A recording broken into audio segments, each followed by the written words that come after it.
Realizing that there was trouble, Cowell entered the tunnel and met Liliane. Thinking that the waters had not yet taken effect, he decided to proceed. However, his opponent was more capable than he thought, and he was overcome, knocked unconscious, and placed into the magic box, and thus became his own final victim.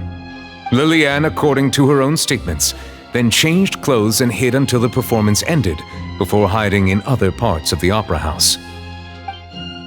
As for Linny, he was in the underground structures within the opera house, and was thus ignorant of these happenings. From this reconstruction of events, we can conclude that Linny, the accused, is in fact innocent.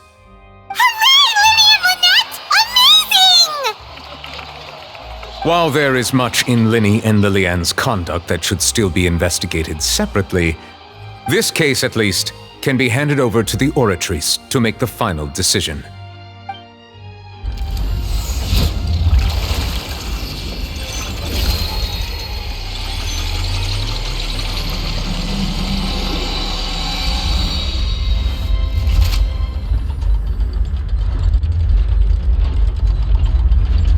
As such, Linny and Lynette are officially declared not guilty. Victory for Ace Detective Paimon! Great work, partners. Thank you all. Thank you so much. Next, I think we deserve an explanation, Guard Vaughn. How did you find the water from the primordial sea in Linny's baggage? Right! Your discovery caused me to make a serious mistake, you know. Or was that not a discovery, but false evidence that you dare to bring before this court? I suspect that the accomplice mentioned in Cowell's notes was not Linny, but you, yes? I'm sure you know what you must do to lessen your sentence. Speak quickly! Unless you want to earn yourself a one-way ticket to Coupon Town. I was just following orders. We were supposed to place blame for the serial disappearances onto Linny, and thus cause suspicion to fall on the Fatui. The higher-ups said this was the best opportunity to do so. And now that your plan has fallen through, and the secrets of the water have been revealed, you have become a liability to said higher-ups, yes? Therefore, you would be wise to tell everything you know and seek the protection of the guards. Yes, I'll tell you everything I know. Our boss discovered that the water can cause people to dissolve. It can also be made into a potion, which when extremely diluted, can cause people to experience unforgettable exhilaration. We've been in this business for a while now, and have made decent mora off it. The disappearances were also the boss's idea. I mean, this is the boss we're talking about.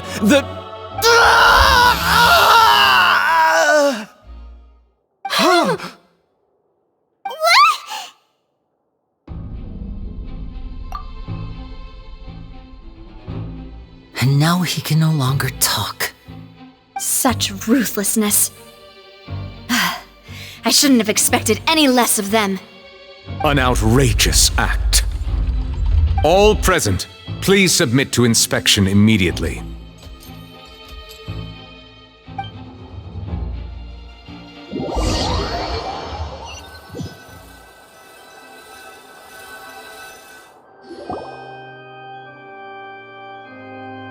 So, we're just going back now?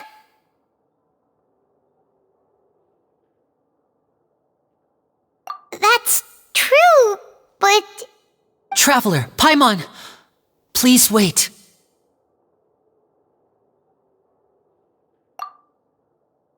Linny... I know you may not want to speak to me right now. Maybe you don't even want to look at me. But still, let me thank you again for defending me to the end, even after you learned that I'm a member of the Fatui.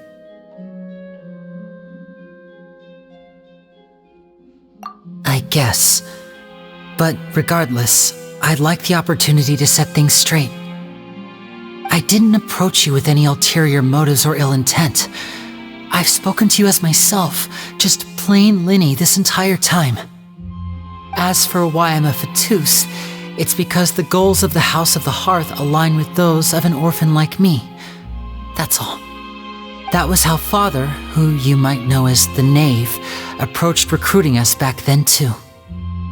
The Knave? The one who controls the House of the Hearth? She's your father? That's right. And since we're here, I was wondering, would you mind hearing a story? It's about my past. Back when our parents first died, Lynette and I were left wandering the streets. To survive, I took to surreptitiously observing an older street performer who did magic. It took me several days to figure out how he pulled off his amazing tricks. I took my sister through several streets until we found a crowded corner, and we began to perform magic tricks there. To my surprise, we proved to be pretty popular, and we could at least stop worrying about where our next meal would come from for a time. But I didn't want my sister to remain a street rat together with me forever. Before long, an aristocrat came to me and claimed that he wished to take us in after watching my performances. So you went from orphans to nobility just like that? That was how we felt at first too. As if fate was on our side and we could say goodbye to those painful days. But I gradually discovered that while we were called foster children, he was really after my talent for magic tricks. He would constantly take me to all sorts of banquets to garner attention, which he would then use to expand his social circles. That doesn't seem too bad either. Better than roaming the streets at any rate. It took a while for me to realize just how dark his heart really was.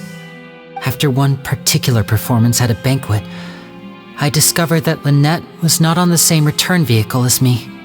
I waited a long time after we returned home, but she did not come back. I went to that noble's bedroom and asked him about her whereabouts. The answer he gave me was, "She caught the eye of the most eminent person at the banquet, so I sent her over as a gift. I mean, you'll be able to perform your magic regardless of who your assistant is, yes?" Oh no. So he was gonna... But wouldn't Fontaine's laws deal with such people? As far as outsiders are concerned, this is a relationship akin to adoption or foster care, and they have their ways of escaping the eye of the law.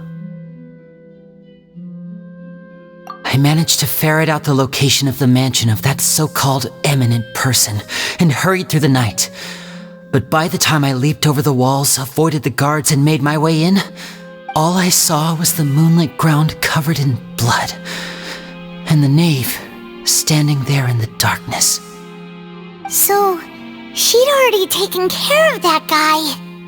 That's right. She had rescued my sister before she could come to any harm, and had even discovered several girls hidden in a basement, all of them orphans. Father, the knave, might have seen something in me, and so she made me an offer.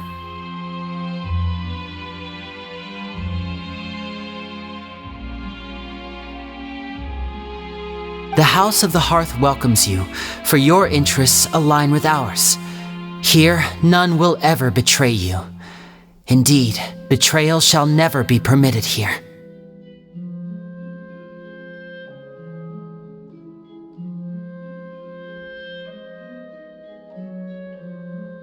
I was hesitant to trust her. I had just been betrayed by nobles.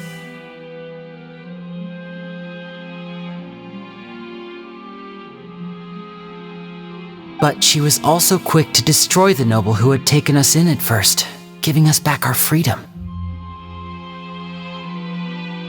Oh, so that's how the two of you joined the House of the Hearth.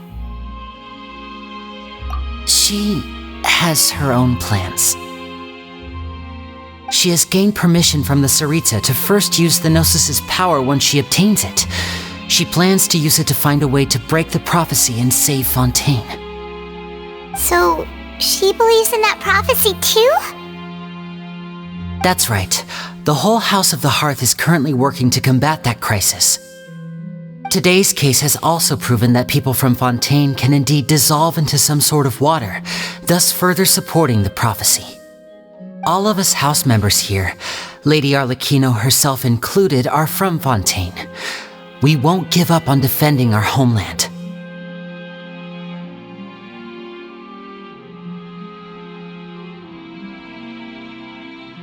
To us orphans, the only connection we have left to this world, apart from our family, is our homeland. So, from small deeds like distributing magic pockets to huge schemes like stealing a Gnosis, everything is aimed at dealing with that prophecy. It's alright, I understand. The only thing I can do is relate all this to you. I just hope you can understand that even as a member of the House, I have never stopped making my own decisions, and that I believe what I'm doing is right. If you should need anything at all in the future, feel free to find me. I will do my best to help you, as plain Linny.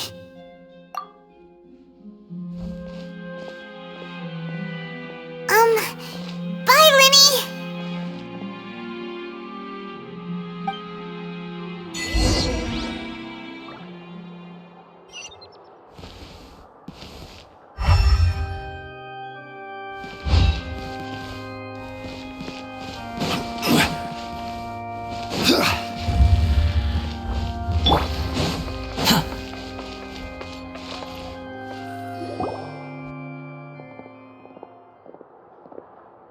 Hey there! What was with the disappearing act you pulled right as the trial ended?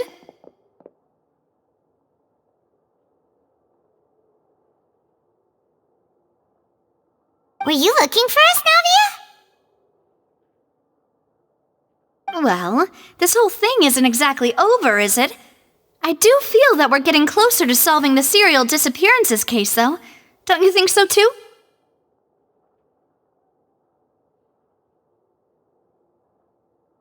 Huh? What's wrong, my dear partner?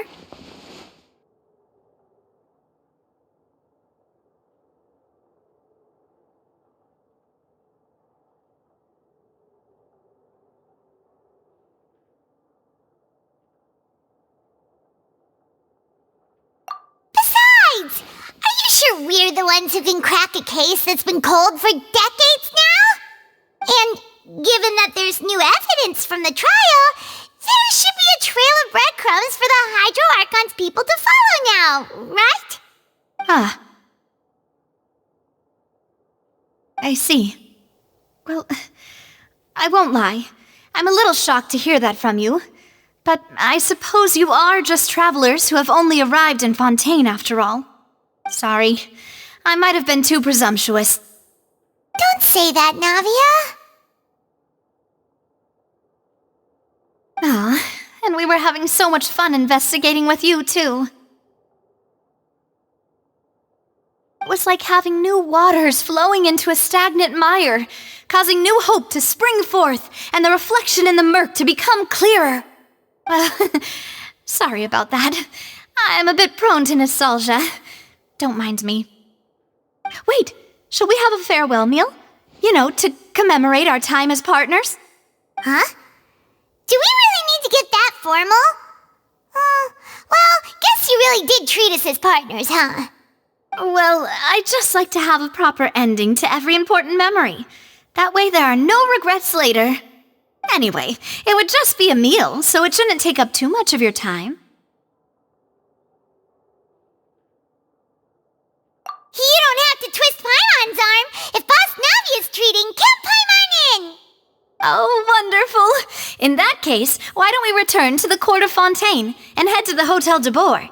I believe we'll make it just in time for dinner. All right then, let's have our farewell meal!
I came here several times with my father when I was little, but stopped eating here as often after growing up.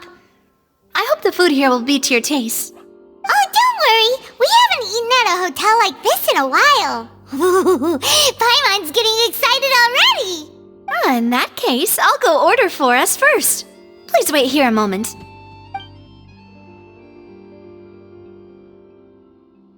Ooh, everything looks so good.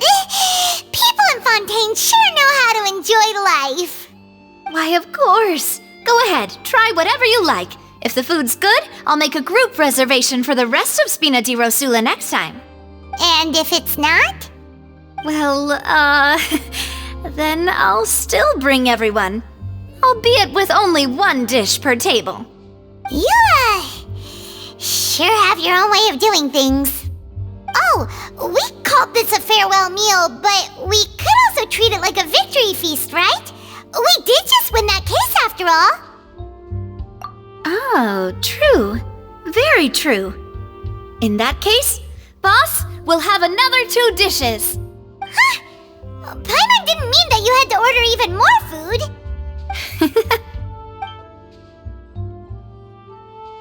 Speaking of cases, do you think that the mastermind behind the serial disappearances will get caught soon now that this has all happened? Well, we've certainly taken a big step forward, but I feel that's about it. We know that there's an organization that means to dissolve these young women, but we still don't know what they are really after. If it hadn't happened right in front of us, Paimon wouldn't have ever believed that a person could be dissolved like that. Right? Yet it was because this was such a preposterous notion that the investigation could never really move forward before. Ugh. If only that guy could have finished speaking! We were so close to hearing who was behind it. In such investigations, even the smallest step can seem like a yawning chasm if the trail of clues is cut off. To be honest, I don't have high hopes for any follow-up that the authorities might conduct. It's not that I don't have faith in their ability, it's just that a different perspective is required in some matters. It's easy to guard against and deceive a single narrow perspective. A shift in thinking is required at such times in order to produce a breakthrough. Which is exactly why the Spina di Rosula exists. Those highfalutin folk are not all-knowing. That's why we exist. To seep into the cracks where filth falls through, where their watch fails them. That's the kind of problems we solve. Seems Paimon thought things were simpler than they actually are. It's all right. Well, this was supposed to be a farewell meal, so I doubt you have further interest in this business, right? Let's talk about something else. Like, what are your future plans? That's true. We didn't have a chance to speak to her after the trial ended. It didn't really seem like the right time or place to do it anyway. I see. So, your primary objective, which has been foiled so far, was to have a chat with the Hydro Archon. I've heard that there's a long line of people waiting to meet Lady Farina. I suspect you'll be waiting for quite a while, considering that you missed your chance today. Yeah, we've heard that she's super popular here in Fontaine, and that it'll be tough getting any of her time. Well, would you consider some more, unique ways? Perhaps even methods of, let's say, questionable legality? Guess that's Spina di Rosula's boss for you. Chock full of sketchy ideas. Well, what did you have in mind? Well, one way would be to infiltrate a performance troupe at the Opera House, only to abandon your act at the play's climax and ask to speak to her after the performance. I'm sure Lady Farina would be eager to see the ending, and would agree in order to finish watching the play, don't you think? Could you suggest something a little more practical? This plan seems pretty hard to pull off. We'd have to go learn how to act, and acting's really hard. All right, here's another. Find a way to conceal yourselves under her bed. Then wake her up in the dead of night and demand answers. Don't let her go back to sleep until she answers all your questions. I can personally testify that this one works. When I'm sleepy, I'll do anything as long as I can finally get some sleep. That might work, but that's not really the problem. The problem is we don't want to get ourselves arrested. Ah, valid point. I overlooked that part. I was just thinking about leveraging a person's desire for sleep. All right, no more joking around. Perhaps you could... Oh, I don't know. Cut the line when she's on a break. You did defeat her in court, clearing citizens of hers from false accusations. False accusations she had nearly upheld personally. I imagine that she feels quite ashamed about the whole thing. You mean that if we catch her while she's on a break, she might be too embarrassed to refuse? Oh, that does make some sense. Why don't we give it a try after this meal? You know, strike while the iron is hot and all. Huh? Paimon, did you drink my Fanta?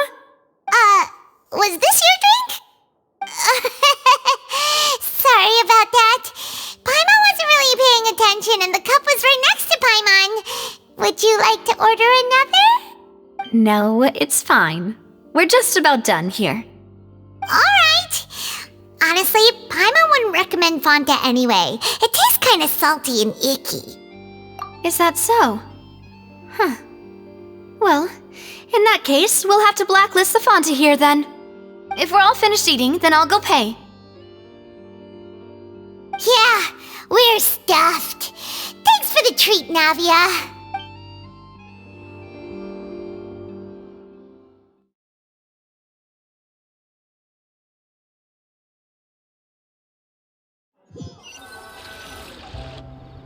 Oh, so full.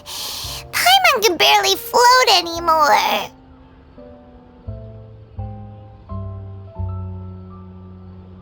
Nah, that would be so... normal. You know, like you. Okay. As for expenses this month, we're left with... Hey, Navia, what are you doing over there? Oh, nothing. It was just a meal, you know? Nothing the Spina di Rosula can't cover. Let's get ready to try to meet the Hydro Archon again. Bye, Navia! So this is goodbye, huh? Well, if you do encounter any other trouble in Fontaine, you're always welcome to contact the Spina di Rosula. I'll give your requests the highest priority. In any case, I wish you smooth sailing.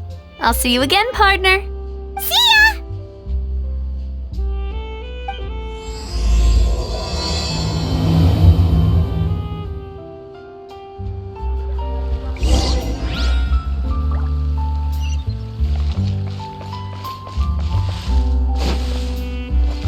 The wind rises.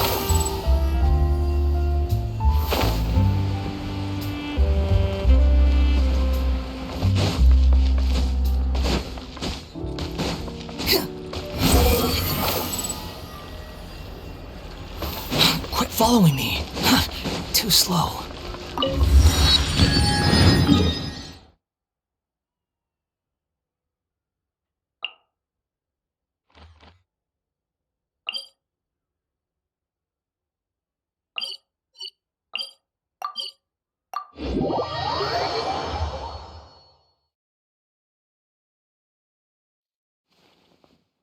Squall and Fury.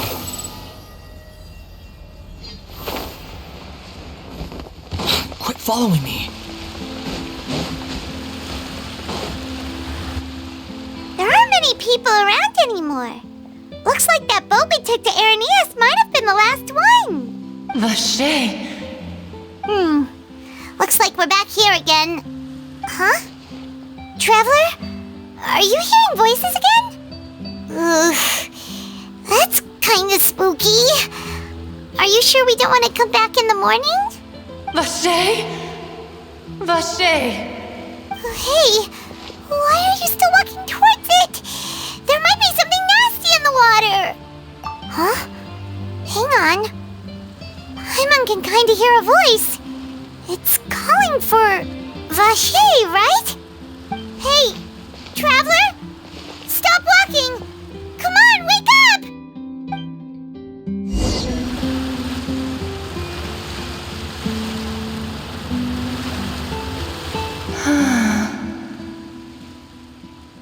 Vache! Are you... my dear Vache? No, wait. You seem to be someone else. Do you know Vache? Do you know where my love is? Wait. Who am I?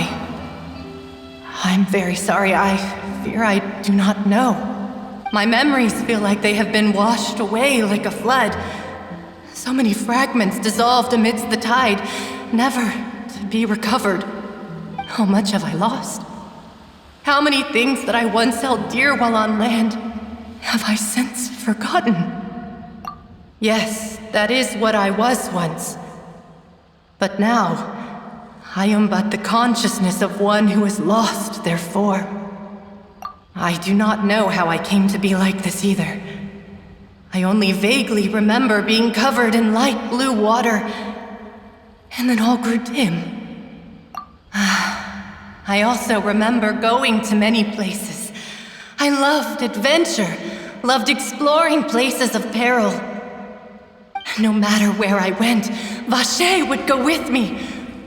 I knew how dearly he loved me, and I also loved him equally as much.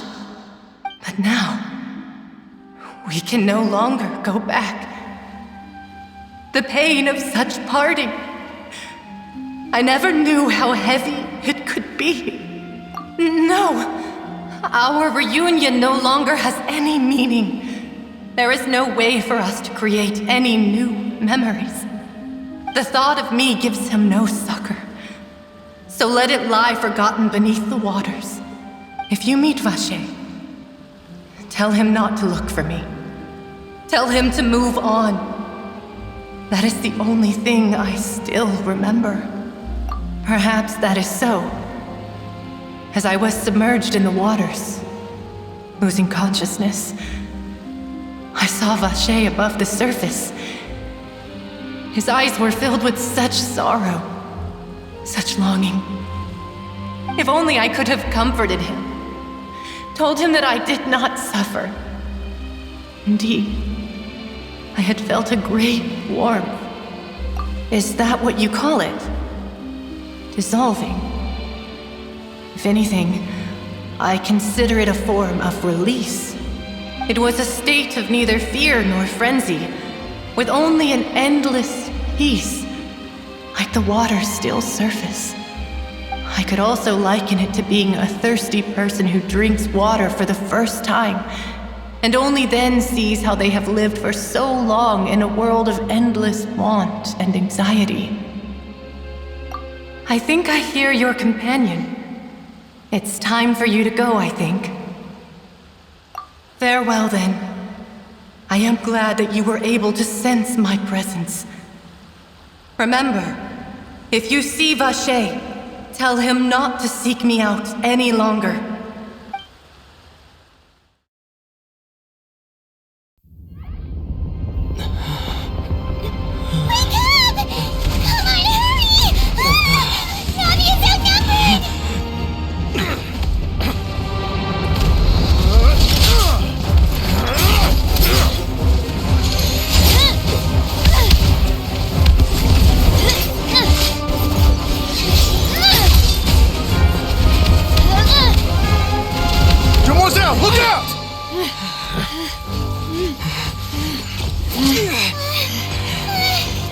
Dear God, it's a whole army of Gardamex.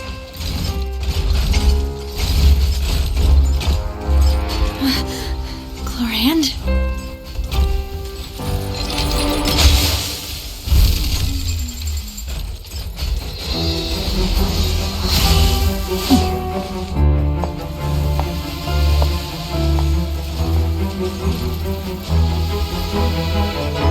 Quick, now's our chance!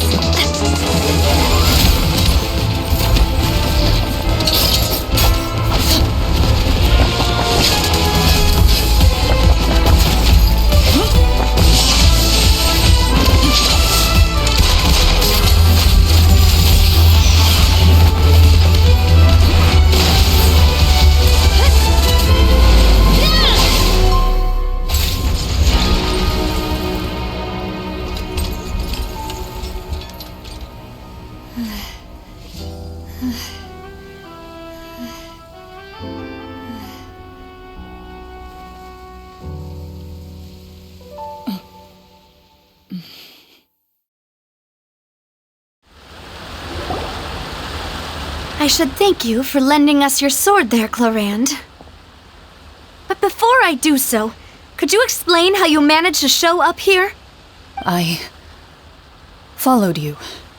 It seemed to me that danger has followed you more closely as of late. I believe that following someone without their knowledge is actually called stalking, is it not? Mr. Callus's last wish was for me to ensure your safety, and I will not betray his trust.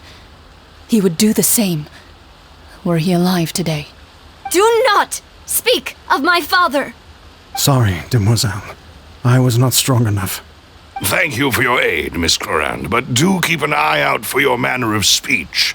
I believe we all wish to avoid unnecessary emotional harm. Sorry, I did not consider your feelings. Whatever. What else do you know? How did you come to the conclusion that I'd be in grave danger? I doubt I know much more than you, but I believe that the mastermind behind the serial disappearances is very powerful. Your performance tonight will almost certainly attract their attention. I'm sure they've known about me. To be honest, I'm shocked it's taken them this long to act against me. And what about these Gardamex? I thought only those associated with the Maison Gardiennage could control them. None of these mecha have serial numbers. I was sure to check a moment ago. They are not the ones used by the authorities to enforce the law. I can only conclude that some powerful or wealthy party must have obtained them via illegal means, deploying them as a private force of sorts. What? Your point being that they're out of Spina di Rosula's league, then? Yes. Be careful, and do not act rashly. I will continue investigating no matter what. We will bring the truth to light. That's my father's true last wish. Regardless, thank you for your help today, Clarand. But if you get any ideas, tell me first. I don't much appreciate being followed. I do not think that they'll strike again anytime soon. So I shall stop following you. Good day, all.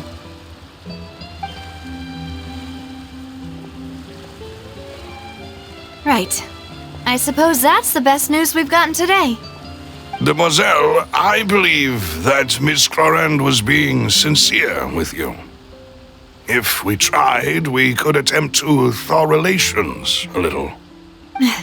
I know, she's...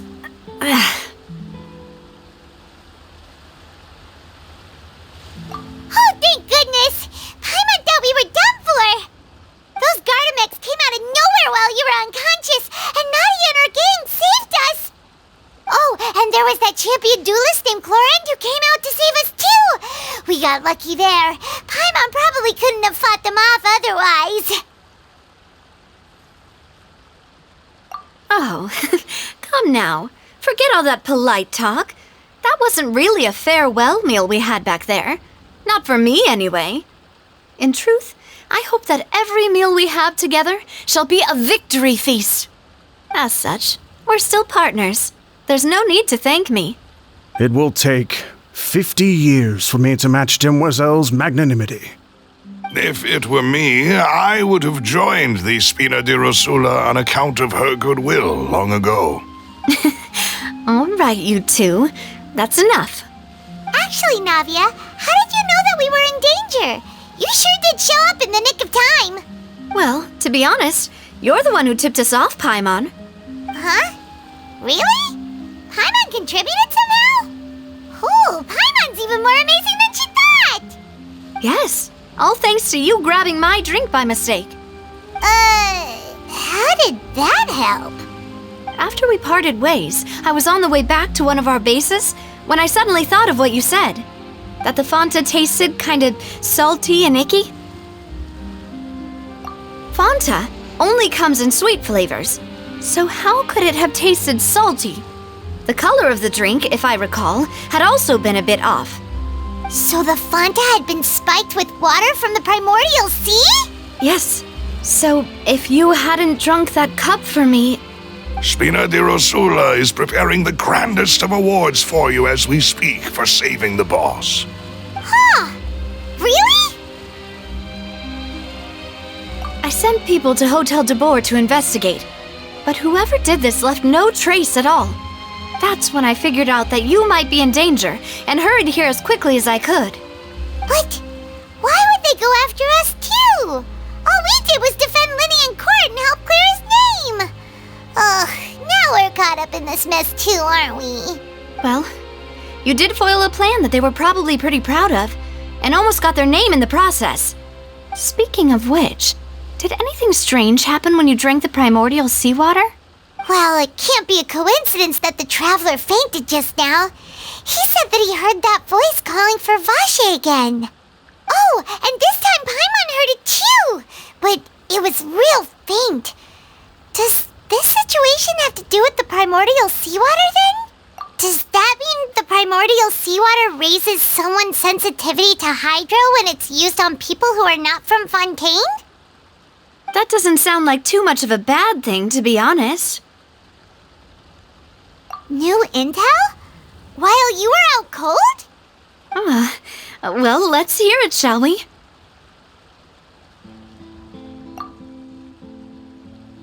Oh, that is important.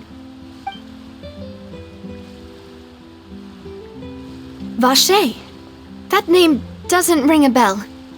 I suppose he hasn't stepped forward as a witness in court lately. Since he saw that young woman dissolve, he was at least at the crime scene. But he never gave testimony or any information regarding people dissolving in the primordial seawater. Could he have been threatened? Yes, thank you. This is very important information indeed. We will continue to investigate. Oh, you mean you'll help us investigate? Well, you did say that our farewell meal didn't really count. That means we're still partners, right? And besides, we're in this now whether we like it or not. You're not gonna let those people who targeted us get off the hook so easily, are you, Traveler? Demoiselle, do try not to look quite so pleased. You are the face of Spina di Rosula, after all. You talk too much. Well, in that case, let's head back to one of our bases, shall we? I'll arrange accommodations for you. We also have some plans to go over, and hopefully we can deepen our bonds as partners. But we'll take that one step at a time, I guess. Don't worry, you two. With us around, our base is definitely secure.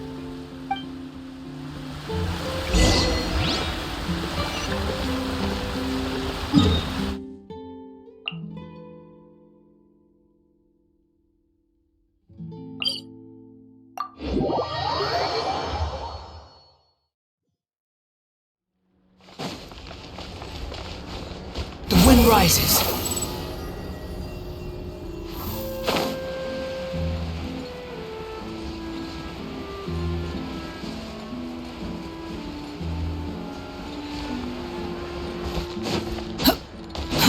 Too slow.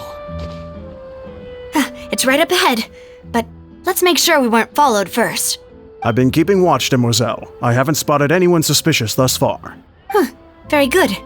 But let's not let our guard down for now.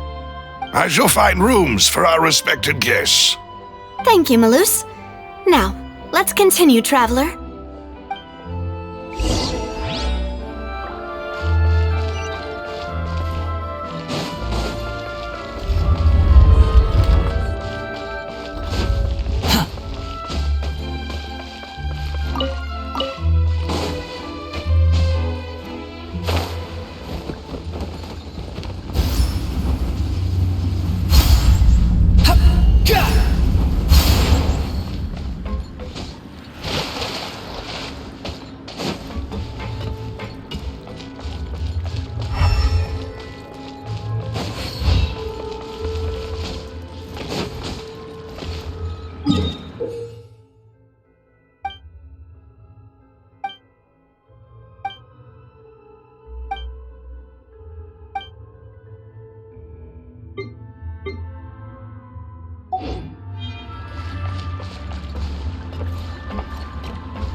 Too slow.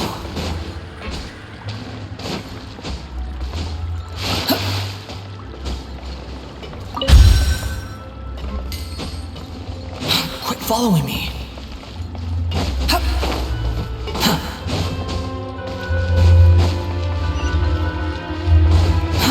Too slow.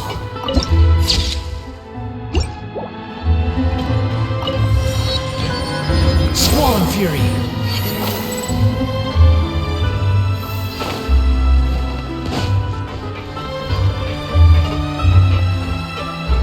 Quit following me.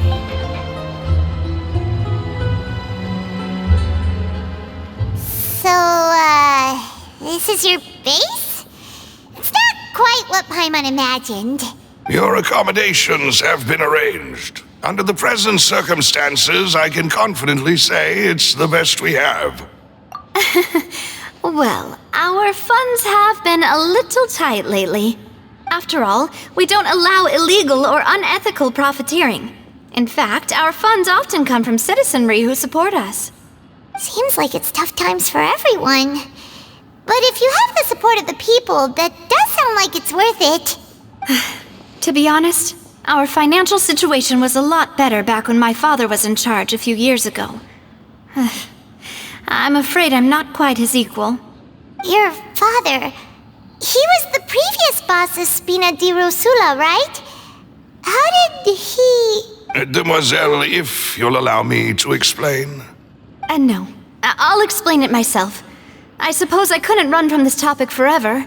And as partners, this is something I hope they can understand. My father's name is Callus. Yes, the same one they call Callus the Unfaithful in the streets. 3 years ago, he was accused of murdering his own friend. But he chose a duel to defend his honor instead of standing trial. He died in the duelist's ring. Oh no. But I do not believe my father was a murderer. I'm sure he was set up. At the time, I believed that if he only stood trial and was duly investigated, something amiss would crop up and prove his innocence. But strangely, he not only requested the duel himself, but rumor has it that even after being seriously injured, to the point where he could be deemed as having lost the duel, he refused to surrender, determined to die in the arena. 3 years later, I still don't understand why he did that. How could he protect his honor if he's dead? If anything, he gave up his chance to defend himself. The closest piece of info I have is that my father had been investigating the serial disappearances case at the time of his death. Ah, so that's why you're so determined to get to the bottom of that case. That's right. I've also tried to investigate the murder my father was implicated in, but I haven't found a single new clue in my countless reviews of the investigation records. However, I believe that if the murder case is related to those behind the disappearances, I must know what really happened. Was my father coerced? Framed? Even if he really did kill his friend, I must get to the truth. If only he'd been more open with me when he was still alive. He even hid the fact that my mother died due to complications when giving birth to me. And now, here I am investigating his death. You really are a handful, aren't you, Papa?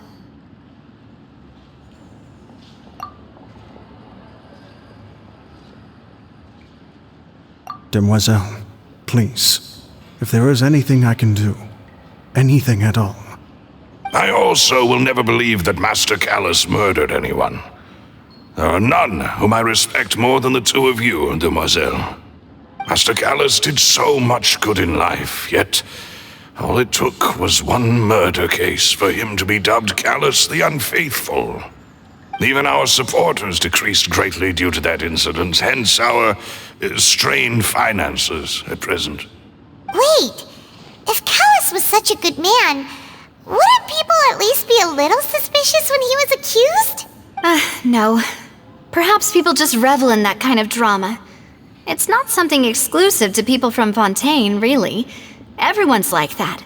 People love watching the evil turn over a new leaf, but they also enjoy watching good people fall into an abyss from one slip-up just as much. But how could... never mind.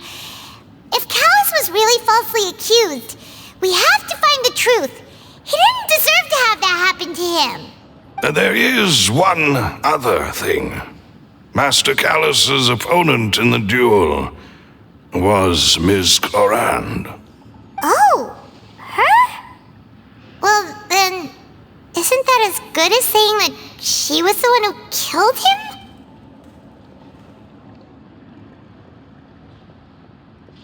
Yeah, that's not the sort of thing that you can just let go and move on from. Ms. Clorand has always placed great emphasis on the honorable nature of the duel. If her opponent doesn't yield, she will not stop either. She knew Master Callus beforehand and greatly respected him, but seeing how he was resolute in the arena, there was only ever one choice she could have made. It's not that I don't understand her at all, but I just can't deal with this yet. Don't worry, Navia. Paimon knows how you feel. You don't have to force yourself to do that. Afterward, Ms. Clorand told us that at the start of the duel, Master Callus requested that she ensure Demoiselle Navia's safety. Yes, that is our understanding as well. Oh, Papa. What madness drove you to ask the person who killed you to take care of me? All right, anyway, that's the information I wanted to share with you.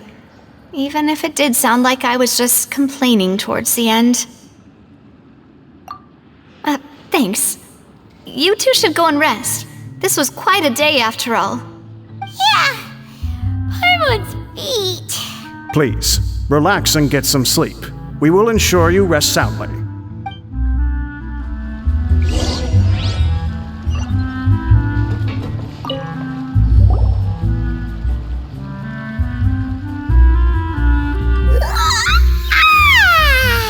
Paimon slept so well.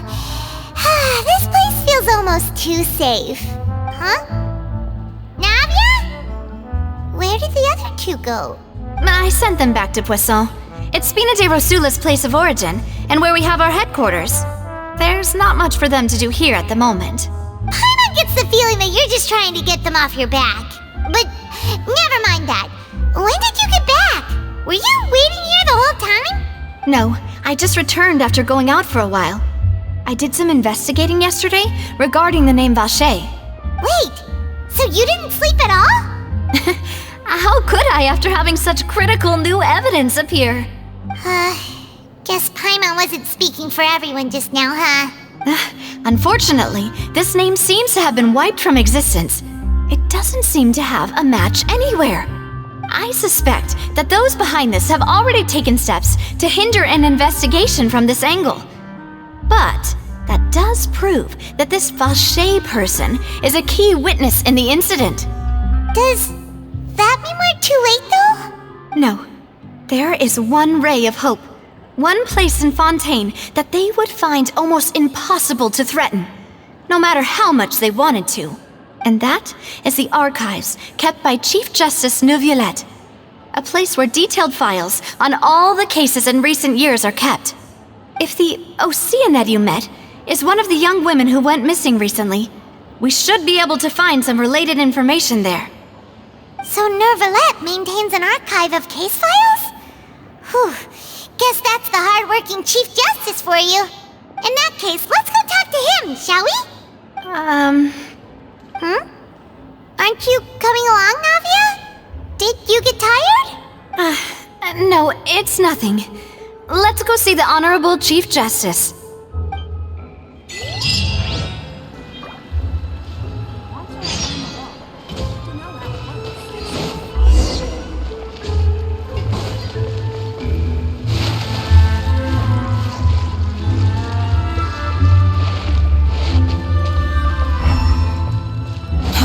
Too slow. Unnecessary. The wind rises.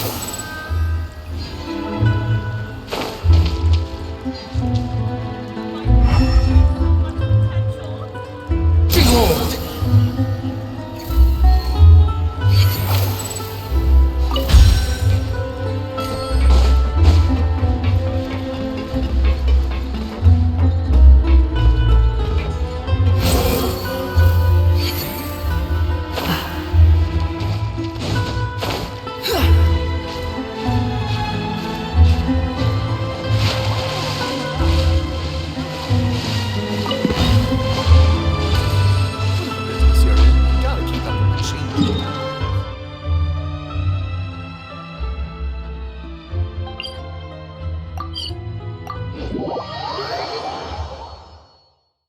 The palais is right up ahead. Come on.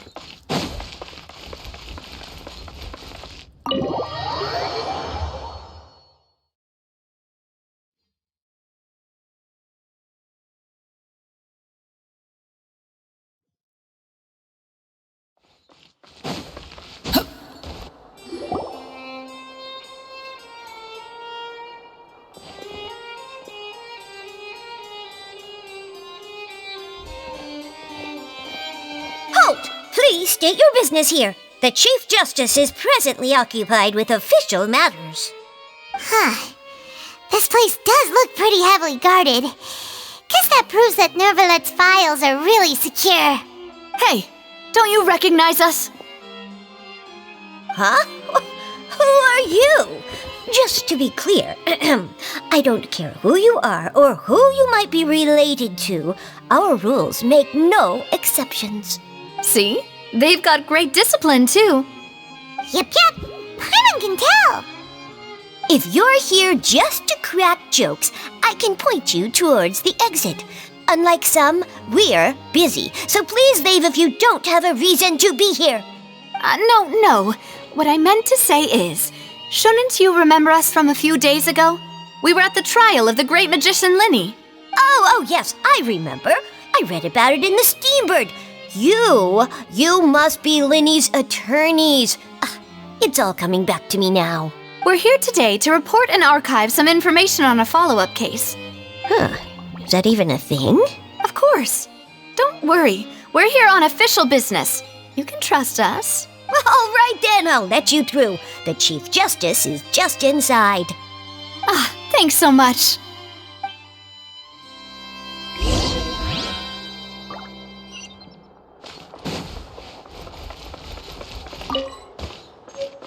Quit following me.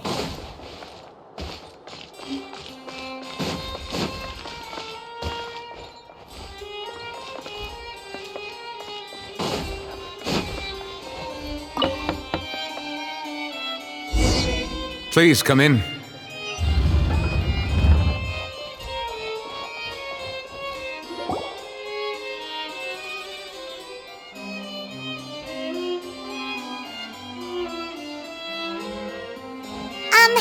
Sorry to barge in, Monsieur Nervalet. We only lied to get in because we didn't know any other way. It's all right. Please let me know how I may be of assistance to you. So you're not mad at us? We're looking for a man called Vacher. He may have been an eyewitness in the serial disappearances case. If we can find him, we may be able to unearth some key information on the case. I see. In that case, please wait here a moment while I browse through the files.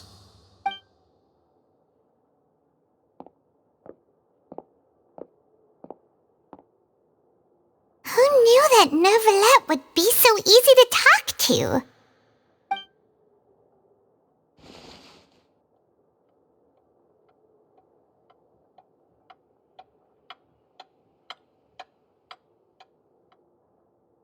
Unfortunately, I'm quite certain that no one by the name of Vacher has been involved in any case, criminal or civil, in the past several years. There are no records of him either in the files or in my memory. Traveler, what if it was really just a dream? Is that so? All right then.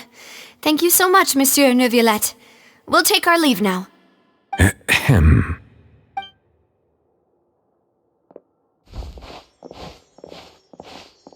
Miss Navia, I can understand how you feel. Your father, Callus, was a truly exceptional man. We deeply regret his passing. And what are you trying to say, Monsieur Neuvillette? Are you trying to console me? Extend your sympathy? Or just express some tendril of regret? No. You are not trying to do any of that. I can hear it in your voice. There's no emotion behind your words. You only said those things because you felt like you should. It's just like last time. After my father took his place in the duelist ring, I pushed through the guards to talk to you as a last resort. You even told me then that you thought there was something fishy with the case, yet you still allowed the duel to go ahead. In your eyes, the value of a human life is nothing compared to those cold laws you hold so dear. If you truly regret my father's death, then why didn't you call a stop to the duel? Why didn't you give me the power to stop him from throwing his life away? Why did you just let him die, despised and hated by all?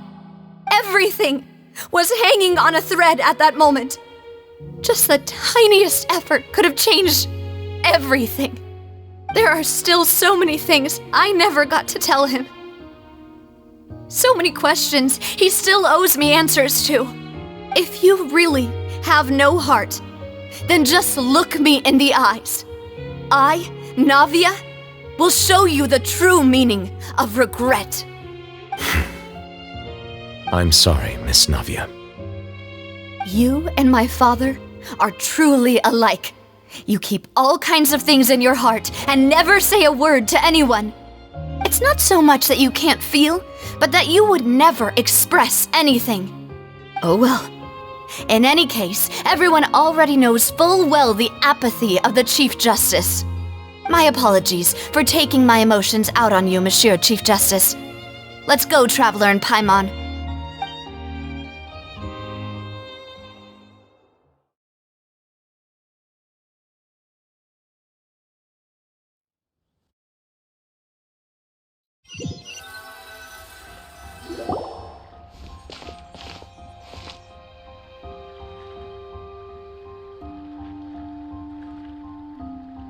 Navia, are you okay? I'm fine. Rain. It's raining. You're right. Wasn't it still sunny when we went into the building? And there shouldn't be any active trials today. How strange. Now that I think of it, on the day my father was convicted of murder, it was also raining.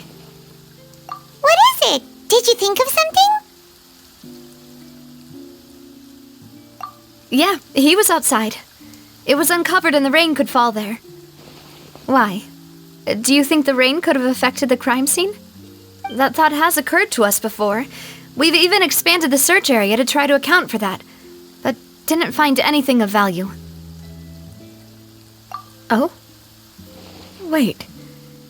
You don't mean... So you're saying that the true murderer could have been turned into water and then got washed away with the rain? Yeah, and if that's what had happened, then no one would have believed your dad, even if he explained what he saw to the authorities. I really think I found a true genius for a partner. You're completely right. How did I not connect the dots earlier? All right, let's go to Poisson. With this new lead in mind, we'll get to the bottom of my father's case for sure. Yeah, we're gonna make progress for sure this time. Do you want to go with me now? Or do you want to head over by yourself later?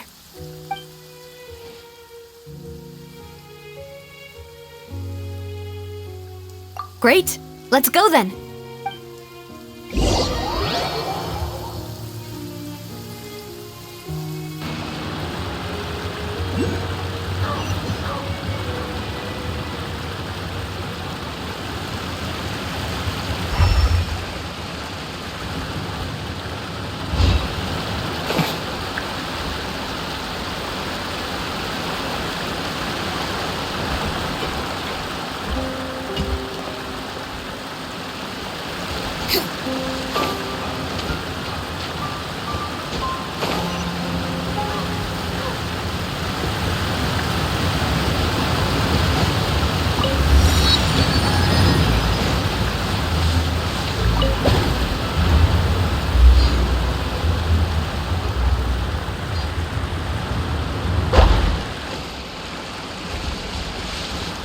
Squall and Fury!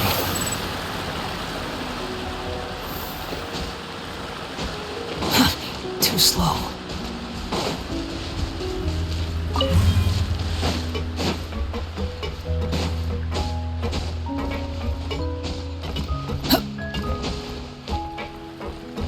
The wind rises.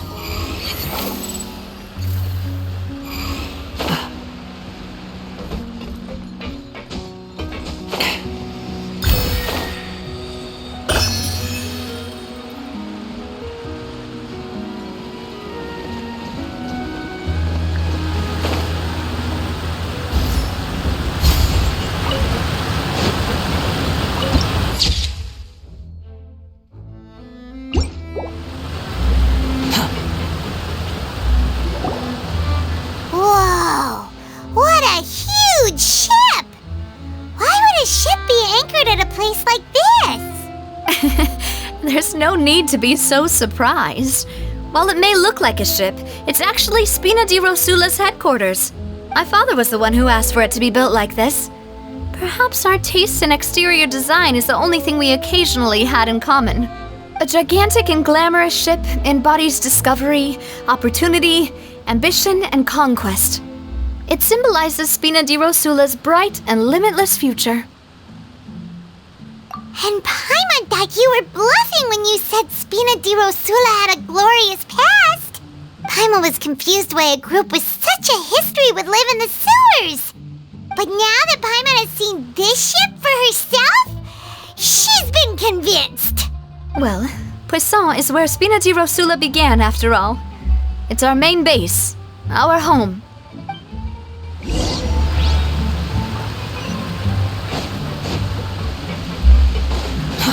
Too slow.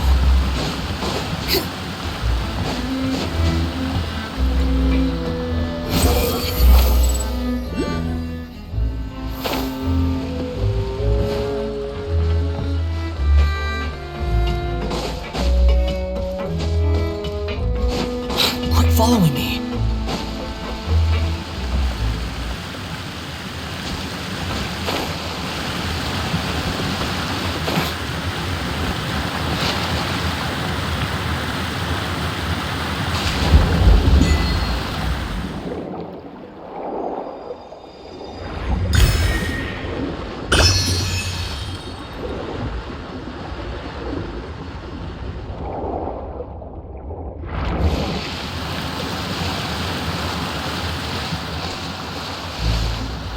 Squall and Fury.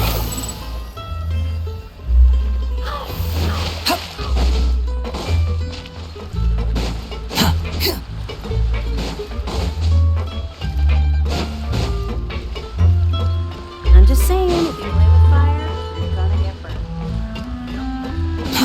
Too slow.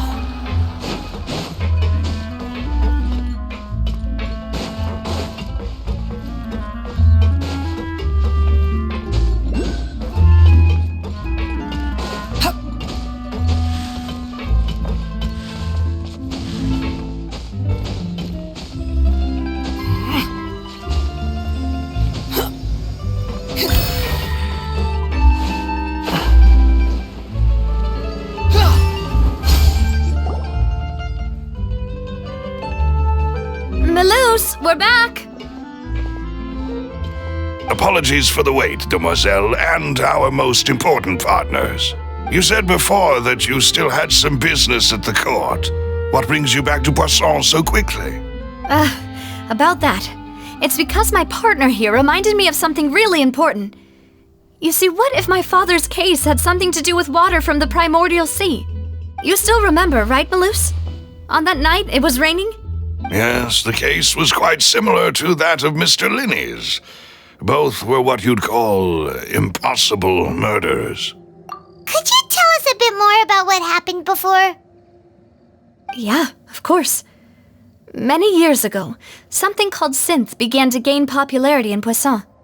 At a glance, it was a kind of drink that could excite your mood and produce many pleasant hallucinations. Wait! Didn't that guard guy who turned into water also mention that the primordial water could be used to produce some kind of potion? Yes, he did. Considering what we know now, it's almost certain that synth is created using water from the primordial sea. If you drink synth for an extended amount of time, you'll suffer many side effects, such as losing the ability to focus or control your emotions. And if you were to stop drinking it completely, you'll experience flashes of paranoia and anxiety while lacking energy to do anything. It's an extremely dangerous substance. As he oversaw Poisson, my father was compelled to put a stop to synth abuse and called for a complete ban of it. Boss's uncompromising attitude incurred the synth vendor's wrath, but no matter how much they threatened or bribed him, he refused to yield. Not only that, Boss became determined to find the mastermind behind the synth operation and put an end to the problem once and for all. Yes, but the enemy was very cunning. So he could never get anything out of the dealers. all of whom only sold the stuff and weren't privy to the rest of the operation. Recognizing that, my father decided to contact the dealers in secret and cultivate personal relationships with them. Finally, he was able to convince someone to become his informant. The man's name was Jacques.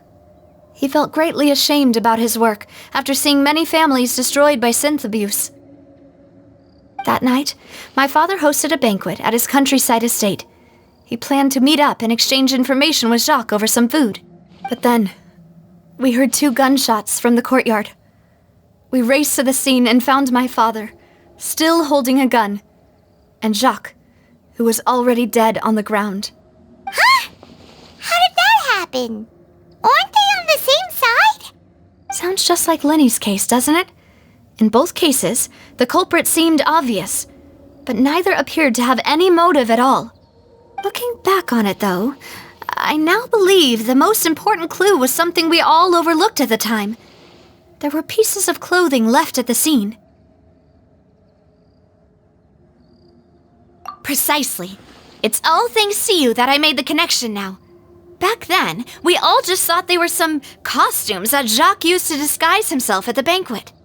But, considering it now, it's almost certain that they belong to a third person at the scene. With one extra person, we'll also need to reconsider why the 2 shots were fired. You're right. We still don't know what happened. But my intuition tells me that we're on the right track to figuring it all out. I'm finally headed towards the truth. Jacques was an empathetic man who was infinitely remorseful for his past actions. It's unlikely that he turned on Boss with 0 warning. I think this third person is probably the key to the full truth. On that note, however, even though this will not please you, demoiselle, as your and your father's butler, I must still offer a word of warning. Our opponent is insidious and cruel. They are extremely difficult to deal with, and Boss has already lost his life trying to bring them to justice. Even though Spina de Rosula has lost most of its former glory, Poisson has welcomed a new time of peace, and we have been allowed to live out our lives. There is no need to follow your father's path. It would be both wise and in line with Boss's wishes to step back and give up on the case. If that's indeed what he wished for, then he should have told me that himself. Was I not the closest person to him? And yet, I was the one most kept in the dark. What was the point of him dying without sharing any of the secrets he knew? Did he manage to protect anything in the end? Synth is still here. Callus the Unfaithful is still his epithet. And Spina di Rosula is barely getting by. Nothing has changed. Did he think I'd just accept his meaningless death and live out my life just as meaninglessly? I've never accepted that. Ever. Not since that day, and certainly not now. I want to find out the real answer for everyone's sake. For the missing girls, for the victims, and for myself. Navia. This is indeed the best moment to act. Your partner appears to be quite reliable, and more importantly, demoiselle, I think you're also ready to take this on. So you do know something else, Maloose? Yes, I do. In fact, even before that banquet, Boss already knew of the connection between Synth and the serial disappearances case. But what drove all the tensions to the boiling point was the revelation that you, demoiselle, had been selected as the next target to disappear. What? Boss also didn't tell you that he had been diagnosed with a rare illness. The doctors told him that he had no more than 5 years left to live, and the serial disappearances case caused him great anxiety.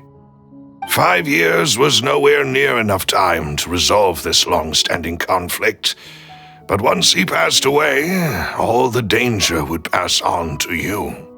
Knowing all of this, he decided to use one final intimidation tactic before his death.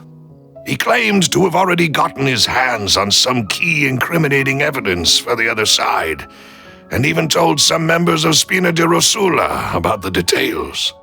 But as long as you remained safe, he would not share the evidence with the public. If something were to happen to you, then he and all those he told would immediately expose all they knew about Synth and the disappeared victims. Right, so nobody would be able to get off scot-free. As we've seen, Boss's tactic has worked. Even though Boss has been gone for a long time, the other side has not tried to take Demoiselle's life. No, I don't believe it. He never appeared to look sick to me. No father wants their daughter to see them weak and haggard, especially someone as proud as Boss. To him, dying in a duel and suffering lasting dishonor as the unfaithful were still far preferable than losing face in front of his daughter. So he chose to die in silence, so that he could protect me. I'm afraid you're not understanding this correctly, Demoiselle. What Boss wanted to hand to you was not a parasol, but a sword. If Boss's spirit could hear you telling me that you want to find the answer for the sake of everyone involved, I'm sure he'd be extremely proud. That fool. Couldn't he have just given it to me straight? No. He might have set up everything precisely because he never thought I'd be able to understand him. Is that the amount of confidence he had in me? And what if I was never able to make it to where I am now? Yeah. I suppose that's true. With the way he'd set things up, if I had wanted, I could have just lived out my life without a care in the world. But thankfully, he rarely talked to me about complex matters, and thus understood little of me as a person. In this case, he really didn't need to give me an easy way out. Malus, what was the key evidence that he shared with you? It's the location where Synth is produced. Essentially, it's the enemy's headquarters. When he was threatening the enemy, Boss didn't share the specifics of the incriminating evidence he found. But if you want to use it against the enemy, you'll still have to take several things into consideration. Why? If we know where the place is, can't we just go storming in? You mustn't forget that we're fighting against a mysterious and dangerous organization that's been in operation for decades. There's no telling what might be lying in wait at their headquarters. We also have no idea what kind of evidence we may be able to find inside, nor what people we may be able to capture. But a single visit to their headquarters would be tantamount to a formal declaration of war. The worst case would be that we leave empty-handed, but also open ourselves up to full retaliation. Then, in that case, why not work with the Fontaine authorities? Well, you saw one of them dissolve during Mr. Linney's case. We have no idea just how thoroughly they may have been infiltrated. That's true. Seems my father really had no choice. But things are different now. It should be a lot easier to prove the other side's guilt, now that we've connected Synth with the disappearances case. You sound like you've put a lot of thought into this, Malus. I am the butler, after all. I live but to serve the boss and Demoiselle's will. I've always been willing to take on any kind of risk for your sake. But considering my relative lack of ability, I've spent my time keeping secrets, performing basic investigations, and waiting for the right time to come. Thank you for all of that, Malus. Have you discovered anything new in the past few years? Let me think. One conclusion I came to was that the enemy must be quite familiar with Spina di Rosula, or at least have an informant planted here. When I announced orders to the organization's members on Demoiselle's behalf, I used to deliberately keep a few people in the dark and observe the reactions of the synth vendors. If the vendors didn't change their plans, then the individuals informed of our orders must be innocent. If the vendors packed up and fled, however, then someone must have given them the news. After several rounds of testing and investigative tracing, I've narrowed the suspect list down to 3 people. The first is Florent, Spina di Rosula's senior advisor. Huh? Florent? Yes, surprising, isn't it? He was one of the people Boss trusted the most, which also means that he was someone who understood Boss really well. Thanks to his position within Boss's innermost circle, he always knew our upcoming plans and could thus avoid capture this whole time. There's someone else like him too. Marcel, the head of Confrérie of Cabrières. Uncle Marcel.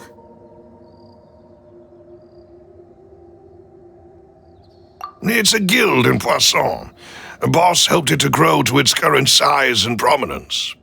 In the beginning, they were only reselling some daily goods, but now they're one of the richest guilds around with a lot of business connections in the city.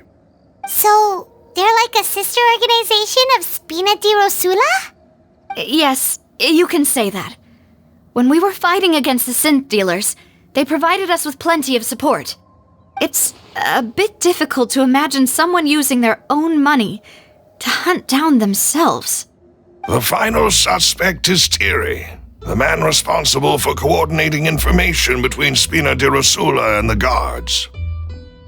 Although the guards mostly leave us to our own devices, there are still many activities we have to report to the local authorities. Since Thierry is always in the know about our current activities, he could theoretically always plan one step ahead. I see. These are all people who I communicate with quite regularly. To think that the enemy we've been fighting against has been right next to me all along, among those I trust the most. It's almost too hard to believe. If you want to investigate them, please take every precaution to not alert the quarry. Judging from our experience, the enemy is extremely cautious. Of course. And thank you, Malus. You've provided us with a lot of great information. You're too kind, my lady. I'm just doing my duty. And before I forget, proving Boss's innocence would also mean clearing him of blame in Jacques' death. After that incident, Jacques' wife and daughter were taken into the Spina's care. They still live in Poisson today. If it might help, you could also pay them a visit.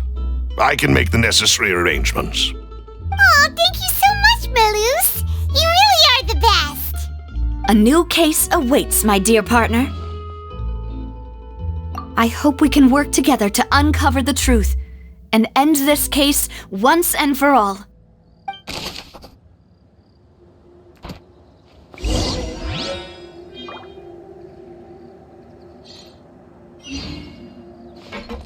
Behold!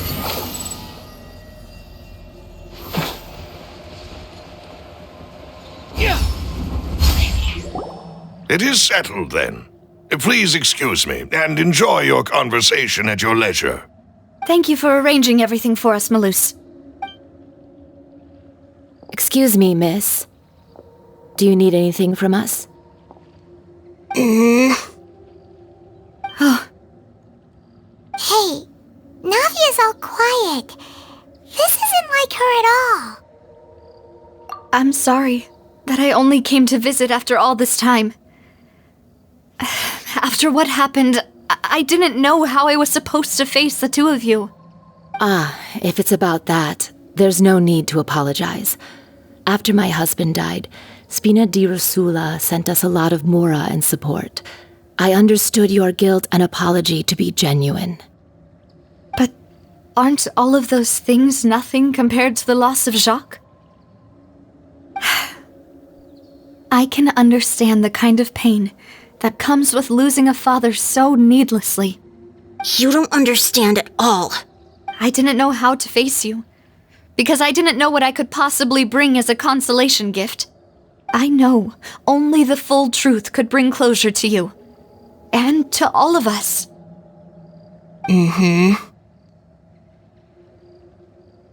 I'm sorry. I appreciate the sentiment, but you don't have to carry all that guilt. On the matter regarding my husband, my daughter and I have more or less found our answer already. Would you mind sharing it with me? I really can't believe that my father could ever bring himself to shoot Jacques. I always knew that my husband's money was earned through others' suffering. He told me countless times that if he could turn back the clock, he would never go into the synth business again. He had many regrets, and felt that he took the idea of providing for his family too literally. For the longest time, he thought Mora was everything.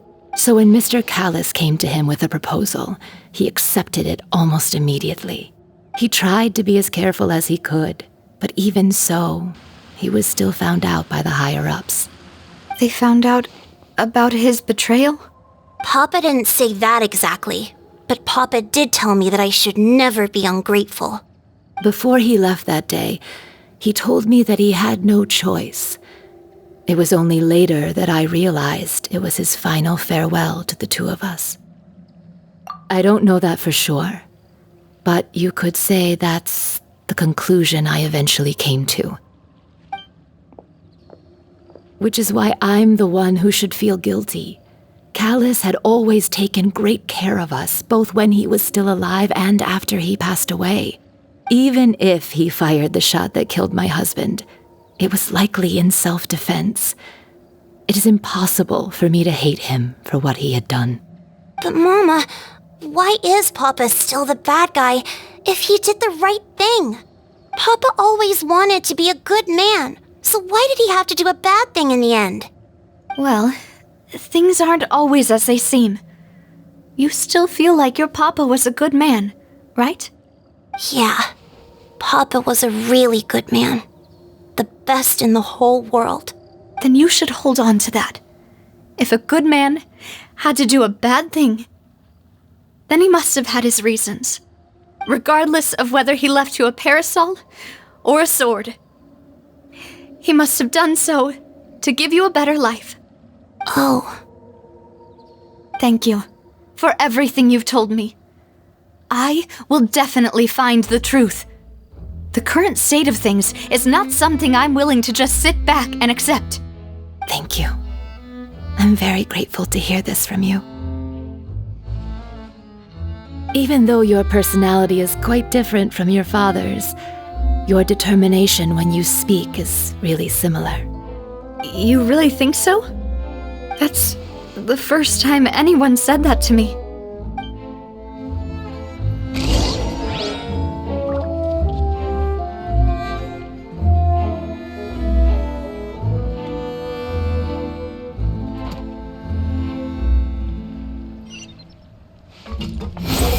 Are you okay, Navia? I'm fine. Don't worry. Let's investigate the 3 suspects next. Florence should be nearby, and we should be able to find Thierry and Uncle Marcel in the city. I'll get myself... Greetings, boss. How may I be of assistance today? I'm sure you've heard about what happened at the Opera House? Someone got turned into water right in front of us. Yeah, I've heard. With something that dramatic, I'm sure journalists will milk it for all it's worth. And it'll be all the talk for the next several weeks. It also reminded me, on the day that the incident happened with my father, it was raining outside, and we found some clothes left at the scene. After my partner here put the dots together for me, I feel like we should try to reopen his case. Can you do me a favor and try to recall what happened that night? Let me think. Mr. Callis was feeling pretty upbeat that day. So he was drinking and bantering away with us at the table. After that, he told us that he wanted to go get some fresh air. So we let him go without thinking much of it. Who knew that we would hear 2 gunshots ring out right after? My first reaction was that Mr. Callis's life was in danger. So I grabbed my holster and made a mad dash toward the scene.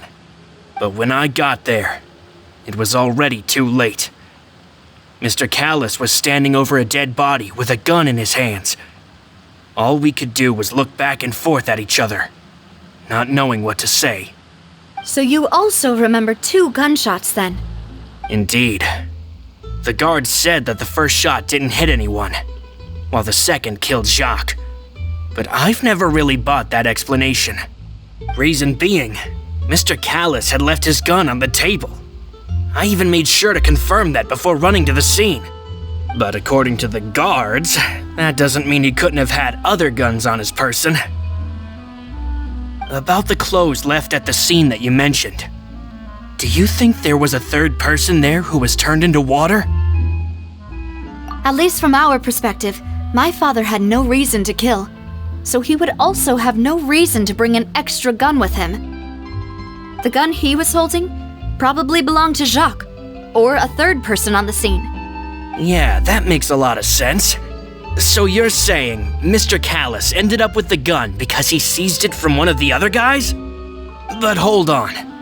If that's what had happened, then why didn't he share the truth with any of us? He didn't even want to face the Oratrice machine, and chose instead to prove his honor in a duel. Did he lose all faith in the courts after seeing someone dissolve right in front of his eyes? About that, Malus told me a thing or two, so I think I can understand why he committed to the duel. I'll tell you everything once the whole truth has been revealed. I understand. Then I'll leave Mr. Callus's honor in your hands, boss. And if I may just say one more thing, the whole Callus the Unfaithful epithet has been a thorn in my side since the day it was invented. Many people have laughed at me for still calling him Mr. Callus, even after so many years have passed. But it was Mr. Callus's trust that allowed me to rise through the ranks of Spina di Rosula and live the life I lead today. No matter what others might say, he'll always be the man I respect the most. And he'll always be my boss. Don't worry. I will definitely find the truth. You and all our other comrades at the Spina deserve to know the truth as well.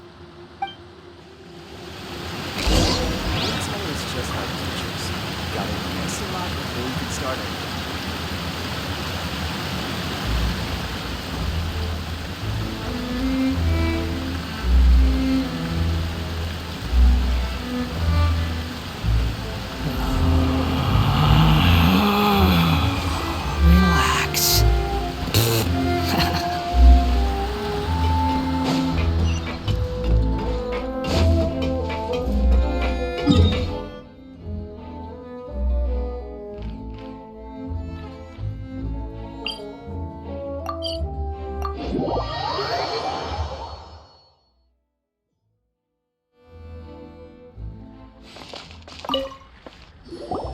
Hey, Thierry! It's me! Oh, now, what brings you here, Miss Navia? I've heard that you made quite the name for yourself at the Opera House. Oh, so you've caught news of that already. Oh, okay. Hey, I'm also a member of the guards, you know. The way you make it sound, people would think I was sent off to Poisson because I had done something wrong. Are you sure there isn't a little bit of truth in that? Under normal circumstances, shouldn't you have been called back to the city already? I mean, where I work is really up to me. Let's just say I enjoy the ambiance of Poisson. Callus did a fantastic job running the town, building Spina di Rosula from the ground up and clearing many obstructions in my way. It would be next to impossible for me to find a similarly easy but high-paying job in the city. Anyway, enough chit-chat. Are these two friends of yours? You, here for some formal business? Yes. These two are my partners. What happened at the Opera House made us realize that Linny's case and my father's may be related. We're trying to reinvestigate the details of my father's old case. Ah, I get it. You think there might be more to the case now that we know people can be dissolved into water, right? I was also flabbergasted when I first heard of it. If you want to go through the original files from your father's case, I can help you look for them. That'd be much appreciated. Thank you. Actually, I have another question. Do you have the authority to dispatch Gardamex? Of course. Without them, I couldn't possibly handle Poisson on my own. Why do you ask? We definitely can't use them to forcefully get more evidence for your father's case. Well, you see, just recently, we were attacked by a horde of unnumbered Gardamex in the city. So, if you hypothetically wanted to do something against me, all you would need to do is get rid of the mecha serial numbers and send them after me. Then you think too highly of my abilities. Dispatching mecha is very different from controlling them. If I had to make an analogy, when you order a dish, the chef will make it for you. You can ask the chef to cook, but not to massage your shoulders or carry your baggage. If you try to make unreasonable demands, the chef would just think you're out of your mind and ignore you completely. The same goes for me and my Gardamex. Removing a serial number is also not as easy as you might think.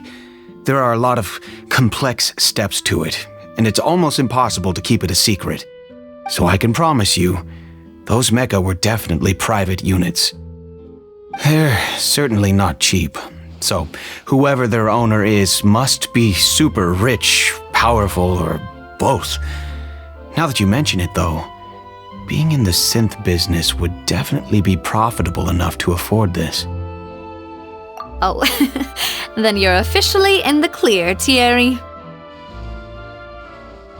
Oh, well, thank you for the vote of confidence, Navia. Jokes aside, I'd like to wish you all the best with your investigation. I'll be staying in the city for a little while, so just come find me if you need any support from the guards.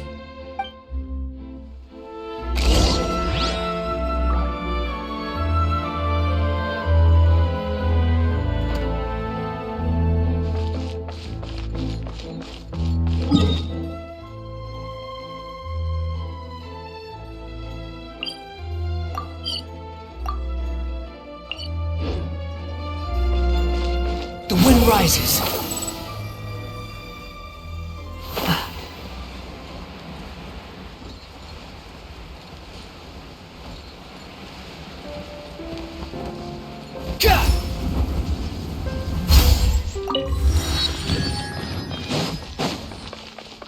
Ad Astra Abyssosk.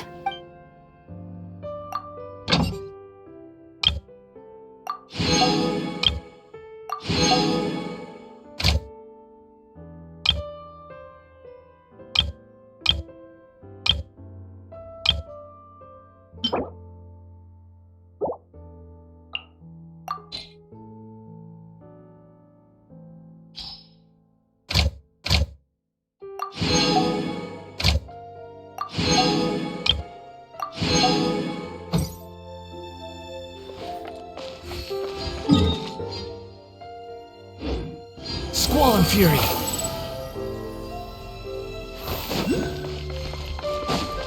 Quick. Behold. Yeah.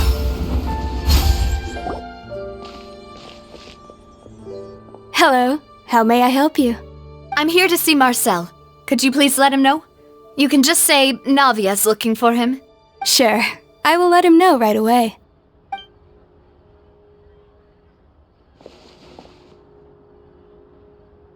Ah, Navia, hello.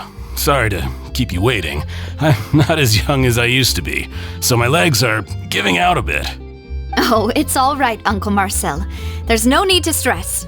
I just wanted to talk to you briefly about what happened in the Opera House. I'm sure you saw everything too, right?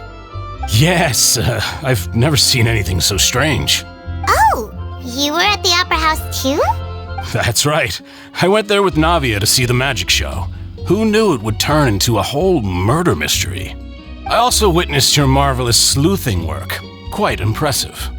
To beat the Hydro Archon at her own game on her own turf, I can already imagine everyone in Fontaine discussing your exploits over a few glasses of wine. Oh, Paimon doesn't want to become the talk of drunkards. Apologies. It's just how Fontaine is as a nation. Everyone loves drama and theatrics. Uncle Marcel, you've also noticed that other thing, right? The fact that humans can dissolve in water? Yes, I was reminded of your father's case right away. Is that what you're investigating now? Exactly. I still don't have much solid proof, but I can sense that the other side has already begun to act. Oh, and what makes you say that? We were attacked on Araneus by some unnumbered Gardamex. And there was also an attempt to get me to drink water from the primordial sea. If not for the vigilance of my partner, I probably wouldn't even be here talking to you right now. Oh, you're giving us too much credit. Wasn't it you who protected us? Alas, it seems things are heating up again. The peace that Callus sought so dearly will soon become a thing of the past. But rest assured, Navia, Poisson will always remain a safe haven for you. If you're scared, you can always return there.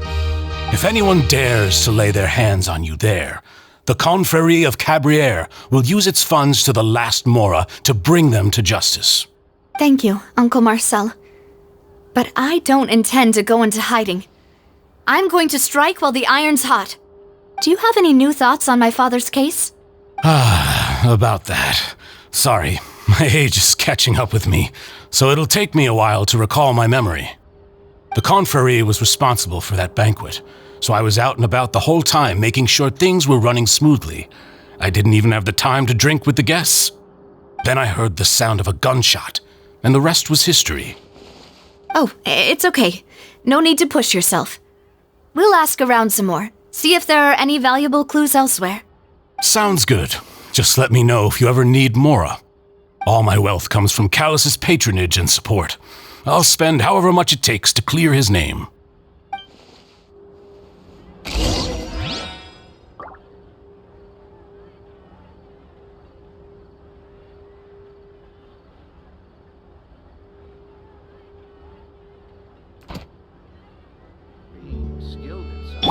I see everything.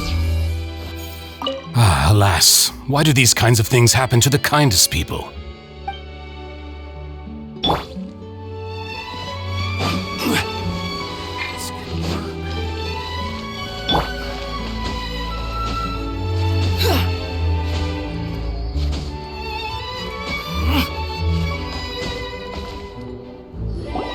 We've talked to all three suspects, purely based on their conversations with me. None of them sounded particularly suspicious. I suppose that's to be expected, though. If a single conversation's all that's needed to find them out, then my father wouldn't have needed to investigate the case for so many years. Anyway, even though we didn't make a breakthrough, let's still compile what we were able to find. But where should we start? You're right! Flora mentioned that Callus probably only ended up with the gun because of circumstance. That makes sense. According to Jacques' family members, he already told them that he had been discovered and that he had no choice before he left home that day. If I had to guess, he probably received an order from the synth boss to kill my father. Had he refused, he and his family's lives would have been forfeit. So, Jacques fired the first shot? Oh? And why is that?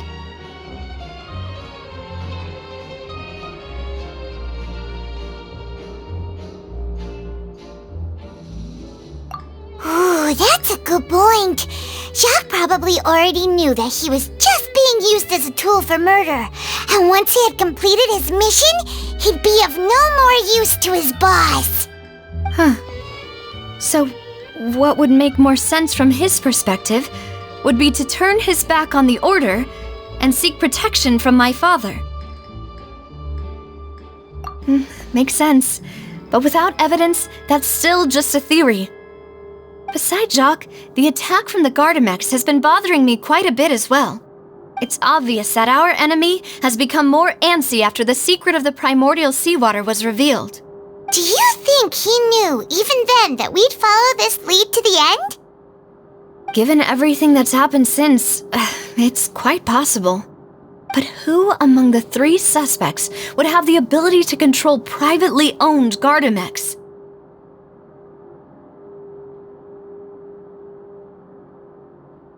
Uncle Marcel? My father did really trust him. And they worked together on a large number of projects. Maybe that's how he got to know Jacques. And with funds from the Confrérie, he could also afford a large number of Gardamex. It's still really hard for me to imagine, though. After all, Uncle Marcel has been around since I was just a child. Also, wouldn't this mean he has been spending a whole lot of mora and energy to fight his own synth business? Thierry, you say? Huh. It is possible that he's figured out a way to convert the Gardamex for personal use. But I didn't feel like he was lying when he was talking to us about the mecha. I also don't think he'd be able to keep that kind of tampering under wraps. Yeah, had he actually tampered with the mecha, we'd be able to prove it with a simple check of the guard's inventory. If the mecha were taken from the guards, it should be pretty easy to find out when and how that happened. Florent? It is true that he was closest to my father, and thus had the best chance of learning about his dealings with Jacques. But as Spina di Rosula's advisor, his work mostly deals with personnel and security, so he shouldn't have much means when it comes to finances. So you're saying he's too broke to afford a mecha army? Exactly. He can't. And even if he could, I don't think he would be able to dispatch a whole group so quickly. Who could it be?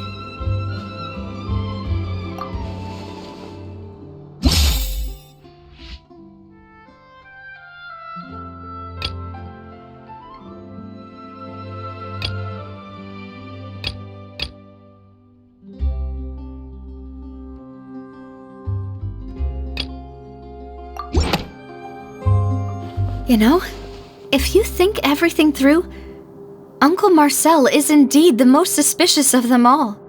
Could we be missing other suspects? Malus didn't know about the people turning into water thing when he narrowed it down to these three, did he? Malus has always been very reliable, and his judgment of others' trustworthiness has been fair and well considered. When he laid out his case for the three, the rationale he gave me made a lot of sense as well. The suspect is knowledgeable about the Spina's internal affairs, has the means to dispatch Mecha to assassinate us, and possesses significant intellect and foresight. Even if I don't want to believe it, I'm starting to see how things could all tie back to Uncle Marcel. Well, we still have another trump card on top of all the theorizing and speculating. Yes, Malus did say that charging straight in there would be extremely risky. But we don't have any other options right now. We need far more solid proof before we can hope to go charging in on our enemy. Navia, here you are. Oh, I've been looking for you. Huh? Aren't you the guy from the guards? Yeah. News came from Irenaeus just after you left. We've got another trial on our hands. Wasn't that place built specifically for holding trials? What's so newsworthy about this one? I know. But they said the person they're putting on trial is a Fatui harbinger called Tartaglia. What? Is that someone you know? Yeah, we know him. Maybe even a little too well. Well, he's been accused of being the true culprit behind the serial disappearances case. It's absurd, don't you think? Wait, how? None of our investigations have had anything to do with him. That's what I thought was strange about it, so I came to tell you the news right away. If the charge against him stands, then it'll be next to impossible to get the guards to support any of our planned investigations. Right, because they'll think they've already found the culprit. Yeah, and it'll be a lot harder then to clear Mr. Callus's name. I understand. Well, partner, what do you think we should do? We still haven't found any conclusive evidence.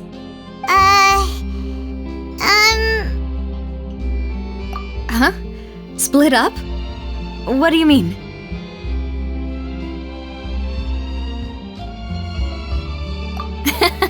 Just as expected of my partner.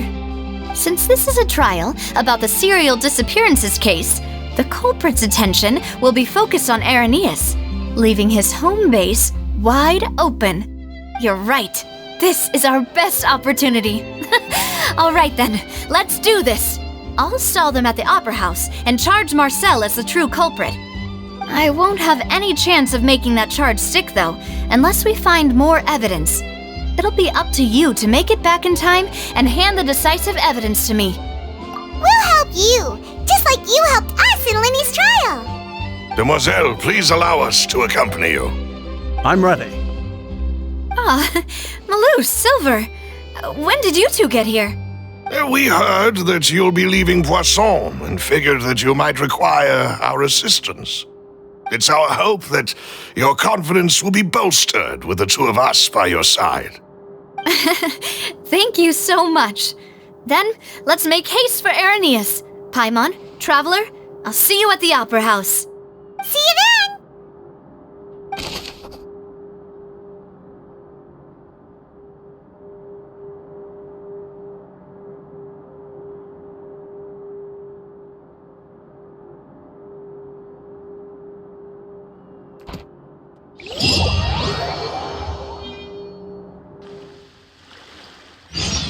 Now that Navia has set out for Irenaeus, we should also get going.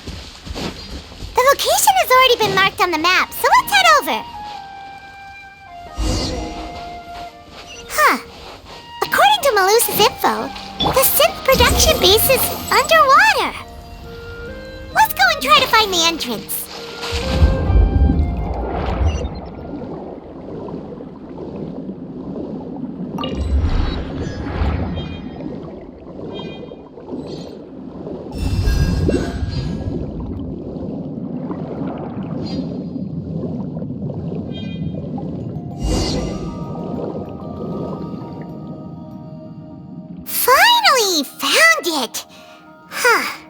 So this is the entrance that leads to the synth production base. It sure doesn't seem out of the ordinary at all. You're right. An important place like this is bound to have a ton of protective measures and mechanisms. Navia's probably arguing up a storm right now to stall for us.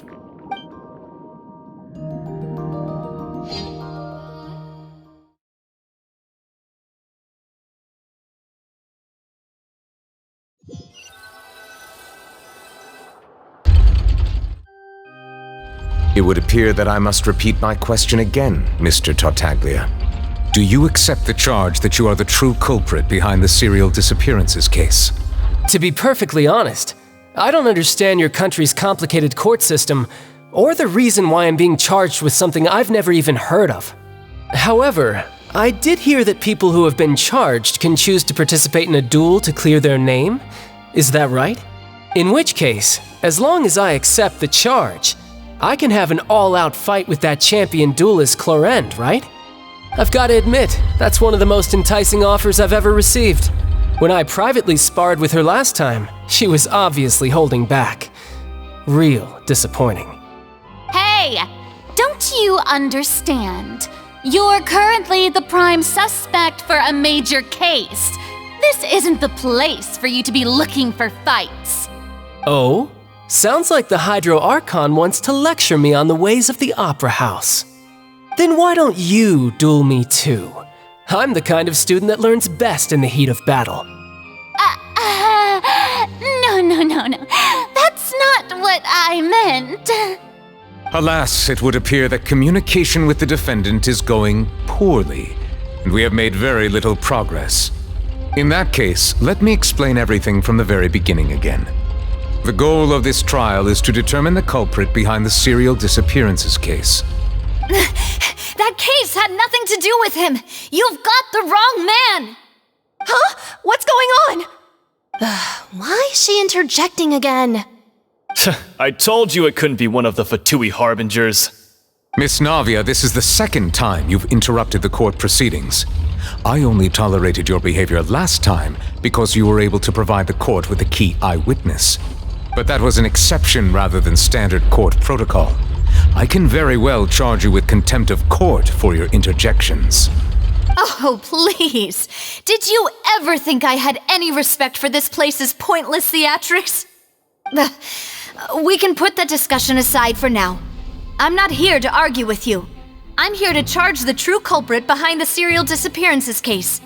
And if my charges prove true, then Tartaglia here will be proven innocent by default, correct? Oh, a young lady has charged in and offered to clear my name. How fascinating. Well, I'd gotten half bored to death by all these rules and procedures anyway, so I'll take you up on that offer. So, Your Honor, is there nothing else for me to do now? You may take a seat for now in the audience, but that doesn't mean the suspicions against you have been lifted. Now then, Miss Navia, who is the person you would like to charge instead? That person is...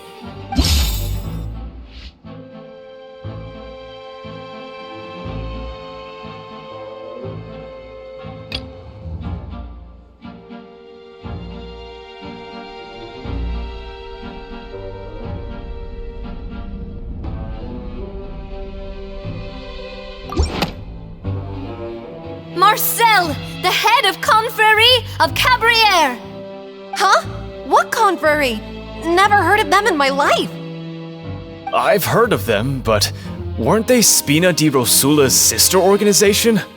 Oh, is this going to be a friends to enemies type situation? Please let me remind you, Miss Navia, that charging someone is an incredibly serious matter. Committing to the charge also means taking on the legal responsibilities associated with it.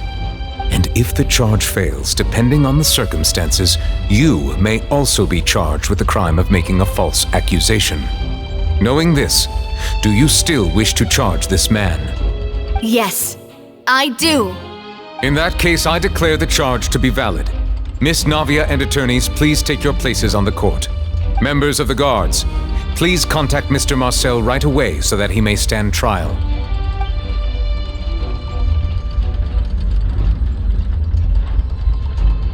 Mr. Marcel, you will not require an attorney. Is that correct? Apologies. It all just happened so quickly. I still haven't figured out what's going on. I think an attorney won't be necessary. This is probably just a misunderstanding between me and Navia. Very well. In that case, since both sides have now arrived, Miss Navia, please present your charges. I would like to take everyone back to 3 years ago, to the case of Callus the Unfaithful. Only through elucidating what really happened in that case can we connect all the dots for the serial disappearances case. Navia, do you really think that I was the one who killed your father? Come on, why would I do that? Callus was my benefactor, and remember both you and I only ran to the scene when we heard the sound of a gun. If that's enough to make me a suspect, wouldn't that make everyone at that banquet a suspect as well? I think there's no point in getting into the specifics right now. The audience doesn't even have the big picture yet. Even I'm struggling to remember some details of that case. Exactly correct, Your Honor. I must refresh everyone's memory about that case before I can explain my charge and reasoning. I see. In which case, I will recount the findings about that case as originally recorded by Maison Gardiennage.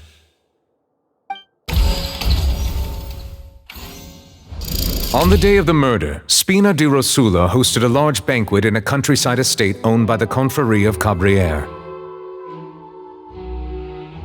During the banquet, all attending guests heard 2 gunshots from the courtyard. When the guests arrived at the scene, they found the primary suspect, Callus, holding a gun, while his acquaintance Jacques lay dead from a gunshot wound. The guards' investigation did not recover any other firearms from the scene. As a result, they concluded that the suspect's first shot must have missed, while the second must have taken Jacques' life. The suspect did not dispute this conclusion, and also declined to defend himself in court.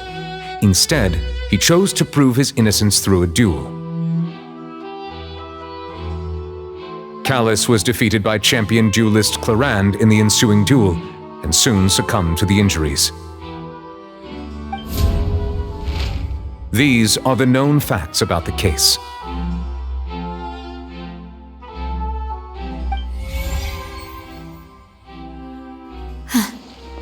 The one with the motive to kill was Jacques, not my father. And even so, Jacques still had no reason to pull the trigger. In truth, the third person shot Jacques first, and was shot in turn by my father when my father seized the gun from him. After that, the true culprit turned the third person into water, erasing all traces of him from the scene. Thank you for the summary, Your Honor. Of course, the guard's conclusion appeared quite sensible to us at the time.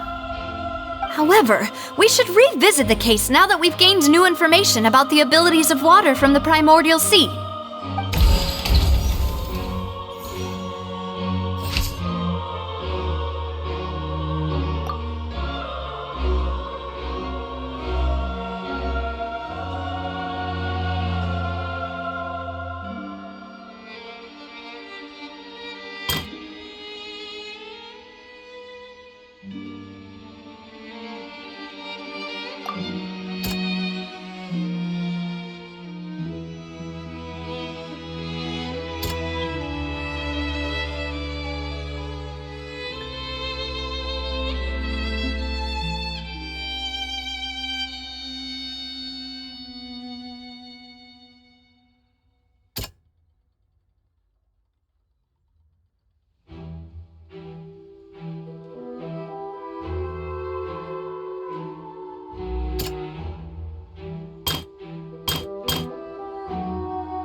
The testimony of the victim's family confirms that Jacques had thoughts of assassinating Callus when he set out for the banquet. However, in the end, he reconsidered and instead shared everything with Callus, hoping to seek the latter's protection. Unfortunately for Jacques, the true culprit had already considered this possibility and had sent out another assassin.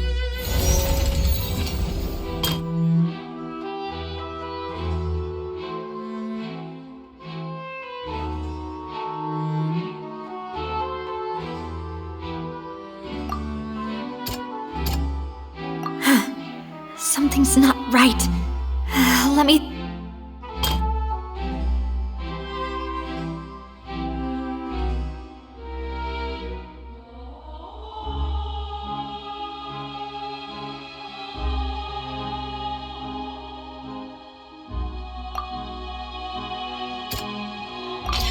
A pile of clothing was found at the scene.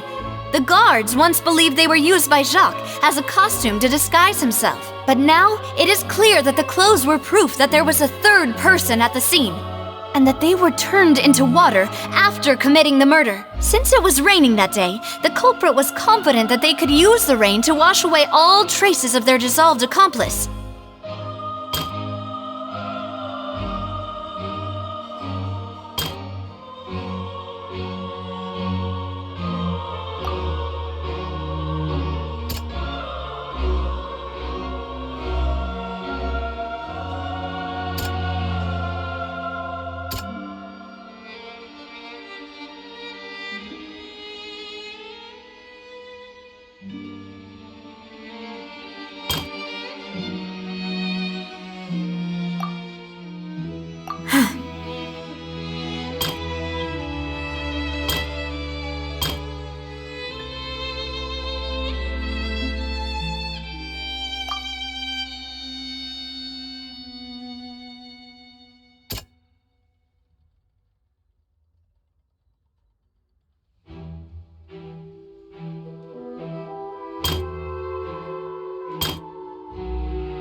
This assassin first shot Jacques, then turned to shoot Callus, only for Callus to wrestle the gun from him and kill him instead.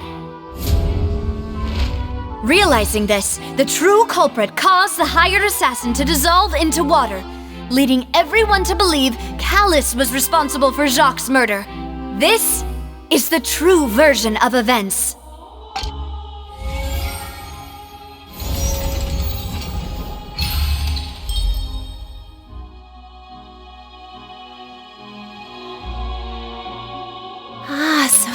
what happened. Wait, you're telling me something as dangerous as water from the primordial sea has been used for all these years? What a great theory. It also explains Callus's and Jacques' respective motives. I guess they didn't shoot each other after all. Mr. Marcel, you are the one being charged with the crime. You should provide a rebuttal if you wish to prove your innocence. But I think I agree with everything Navia just said. In fact, there was nothing in her speech that directly implicated me. Then, may I ask some questions? In my opinion, we primarily need to determine 2 things. 1, do you have the evidence to back up your claims? I'm afraid not. At least not at this very moment. Boo! If you don't have any evidence, you should just go home! I may not have the evidence with me, but I know where I could go to collect it. If we look up the deserted clothes against a record of people who went missing around the same time, we should be able to find a match. Considering the serial disappearances case, the guards probably kept careful records of all missing persons from around that time, regardless of age or gender. That makes sense to me. Monsieur Neuvillette, I would consider this to be a reasonable investigative direction. Why do I feel like Farina's acting a little differently today? Maybe she's scared of embarrassing herself again? Alternatively, she's become more diligent after charging an innocent citizen in the last trial. My second question has to do with the ensuing duel. If the truth is indeed as you described, then why didn't Mr. Callus explain himself in court? If he had testified that a person had been dissolved, he could have at least mounted a defense. I've thought about this too, and the answer is actually pretty simple. He felt there were things that were more important to him. The dissolving power of water from the primordial sea is an important secret for the true culprit of the serial disappearances case. My father could have exposed it for all to see, but he chose to take it to the grave. At that time, Spina di Rosula was in dire straits, and his reputation had already been shattered. He had no guarantee that going forward with the truth would allow the culprit to be brought to justice. What was certain, however, was that it would paint a gigantic target on my back. Boss once told me that Demoiselle had already been selected as the next target of the serial disappearances case. What? If the secret had gotten out, the culprit would have fought an all-out war with Espina right there and then. I wouldn't have been the only one in danger. All of us would have stood to lose our lives. Of course, the guards might eventually figure out the truth of the matter and determine that we were in the right. But what good would that do? How can a hollow verdict protect anyone? Had this opera house ever given my father any kind of confidence in its brand of justice, Spina di Rosula would have had no reason to exist. But by staying silent, we retained the ability to deter our opponents and continue the stalemate.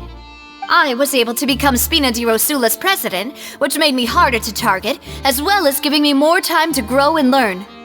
And once I have figured out the truth and stepped up to the challenge, I will do what this opera house cannot, and restore my father's truth and honor back to him. So, you mean to say, your father intended to die in the duelist's ring? That's right. Do you have any proof? Of course. All you need is to ask his opponent, Clarand. I don't need your apology, your guilt, or your support from the shadows. You don't have to do anything for my sake. But since he entrusted his will to you, Clarand, you should tell us the truth about his sacrifice. So, during the duel, did you believe that Callus was intending to die? Yes, I did.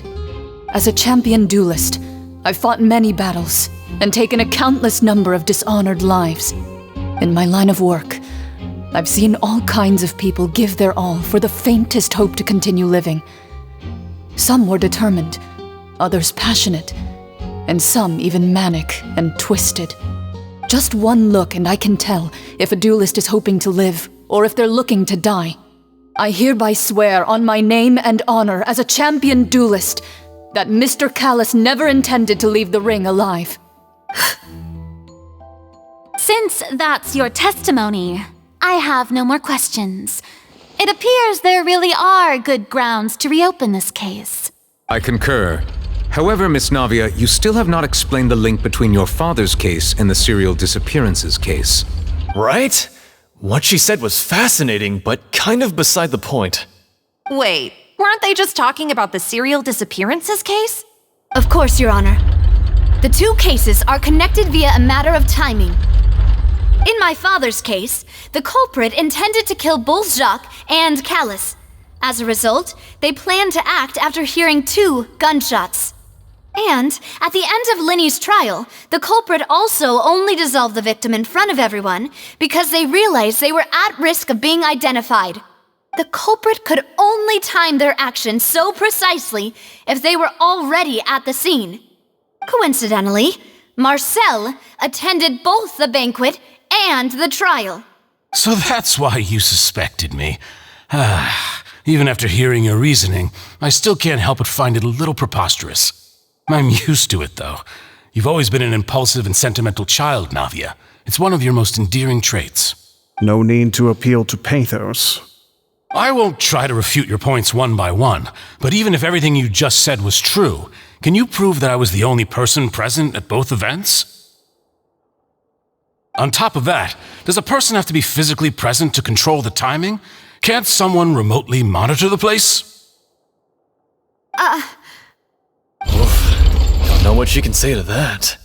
I know that even with that, you might still think you can reduce the list of suspects with some further investigations until I'm the only one left on the list. Alas, who won't feel at least a little hurt by an accusation of murder from a girl you see as your own daughter? But if I were to dismiss this completely, you'd also think I'm not being considerate of your feelings. Ah well, let Uncle Marcel teach you another lesson. Do you know what the biggest flaw in your reasoning is? I suppose you're gonna tell me anyways. It's timing again. I'm a businessman by trade. From that standpoint, there's no reason for me to kidnap young women. It's a high-risk action with nothing to gain. In addition, I left my home in Snezhnaya when I was young to come to Poisson and work in some trade. My business only thrived when I received Callus's patronage. But the disappearances began before I ever stepped foot in Fontaine. I do apologize, demoiselle. This was my mistake. No, it's not your fault. I'm sure he had come prepared. Is there anything else you'd like to say? Would you like to check the date of my first business license against the first known case of the serial disappearances? You can also take a look at my border entry records, or ask my friends and family when I left Snezhnaya for the first time. Could those records and testimonies do something to appease the unspeakable anguish in your heart? Seems like she got the wrong guy. At this rate, Navia will be convicted for falsely accusing him. I think you've done a superb job of dissecting your father's feelings as he neared the end of his life. But aren't you going against all of his wishes and expectations right now? He wished for you to become more rational, collected, and conscientious, instead of dwelling only on your own feelings. Once you've learned to be more considerate of others' feelings, and to stop rushing headlong into things, you'd have met most of his expectations. This isn't just about me, and it never has been. The biggest difference between me and the rest of the victims is that I still have the ability to search for the truth, while that same agency has long been taken from them. The people whose families were destroyed by synth abuse, the people who lost their loved ones to the serial disappearances, and the people who suffered tragic ends due to their sense of justice. Many people's images are flashing before my eyes. I'm sure some are coming to those of you in the audience as well. And whose image do you see, Marcel? Is it a man named Vacher? Oh. So you do know that name? I'm merely surprised you'd suddenly say the name of someone I've never even heard of. I was waiting for you to say that.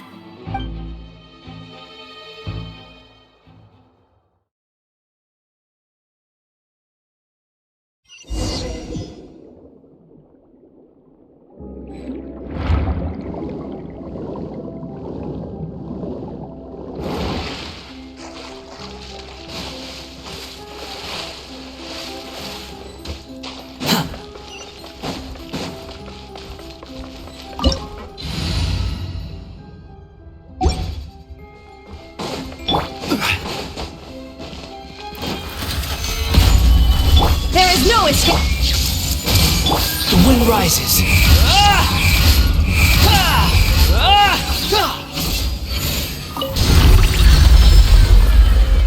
Whoa! The floor is going up! Is it because of this mechanism in the middle? That guy really prepared a lot of stuff for this place.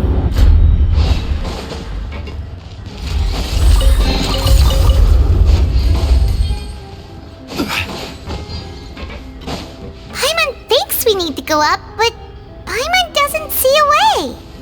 Let's take a look around. Maybe we'll find a hidden mechanism that'll show us the way up.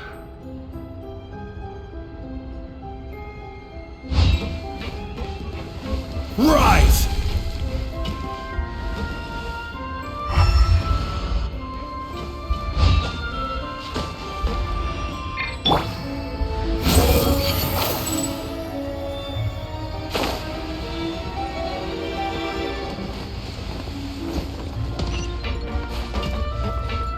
Quit following me.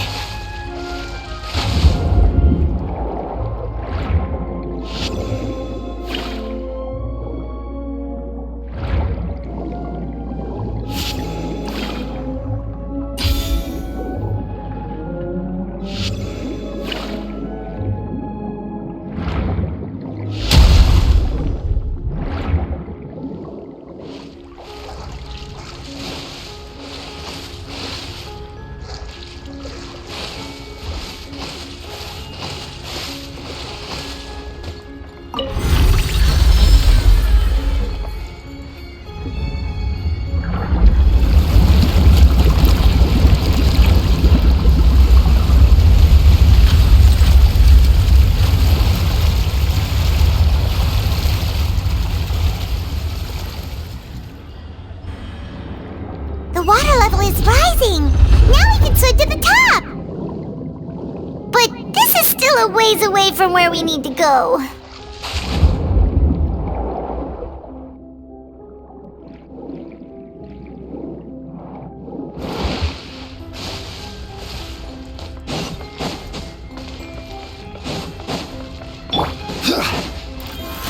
Solidify! Shine down! Everyone hold hands!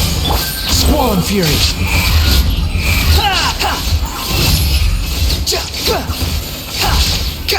Bow your head! Gather! I see everything! Inazuma shines eternal!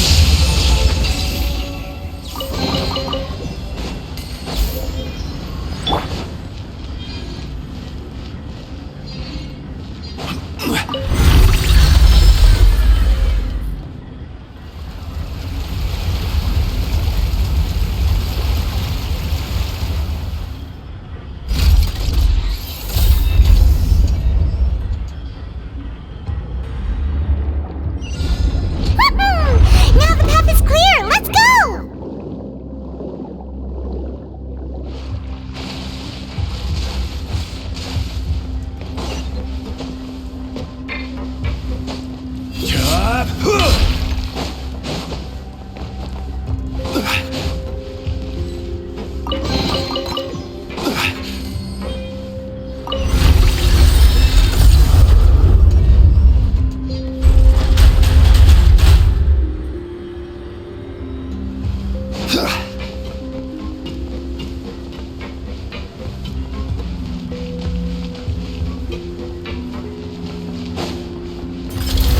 Stabilize! Order guide! Illusion shatter! Everyone hold hands! Make yourselves at home! Behold!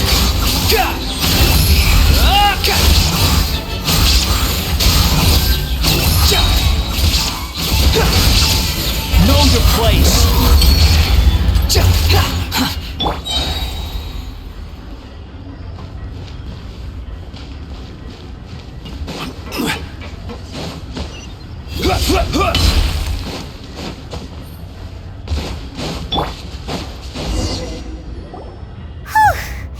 After all that, we finally made it to the innermost sanctum. Though, as expected, the mastermind isn't here.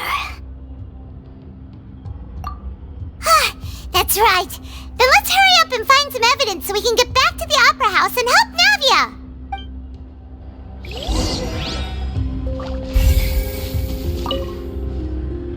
What's all this?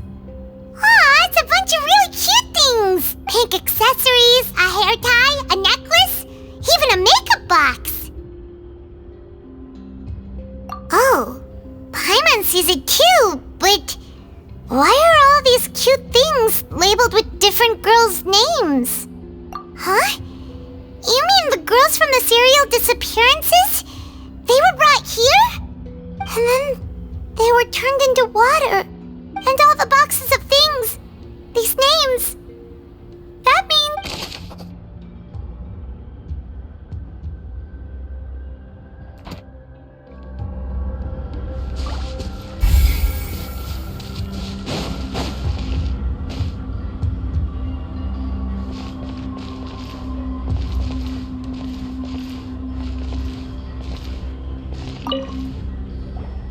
Whoa! There's so much synth here! And so many bottles of ingredients that probably just contain the waters of the primordial sea. Mixing in progress, ready to drink, stock sample? Huh. They've also got all the synth pretty clearly labeled. Whoa, there's even fruit-flavored synth? Yep, it's super obvious.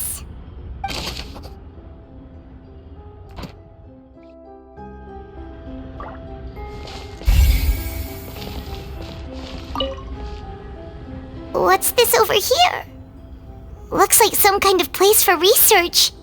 Experiment number 16 aims to verify Jacob Ingold's research conclusions on the primordial sea and use his theory as a foundation to achieve a breakthrough. The experiment was a failure. No individual managed to resurface from the water from the primordial sea. Female specimens 22, 23, and 24 were dissolved. Sorry, Traveler. Paimon will try her best. It's just that Paimon's never read something so scary before. How can someone write something that terrible in such a matter-of-fact tone? You read the rest. Paimon's too scared to keep going.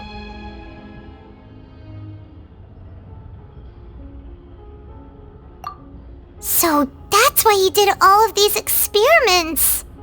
Wait, did he really think he'd be able to find a way just by dissolving people over and over? That's just insane! Huh? Isn't that the name you heard by the fountain? Paimon thought he was an eyewitness in the serial disappearances case.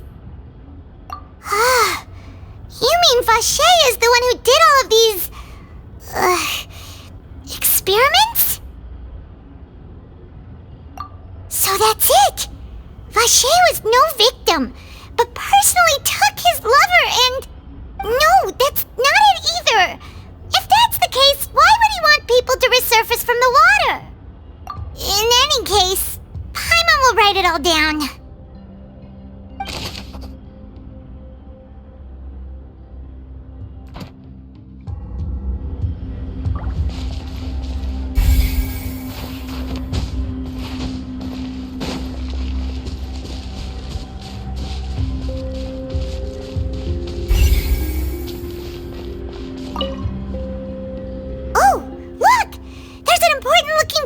Here, and it's full of water. That means this is where they make all the synth, and that special water is the main ingredient. If you dilute it with normal water, you'll get synth, but the pure stuff can dissolve a human. Paimon will take notes on this incriminating evidence.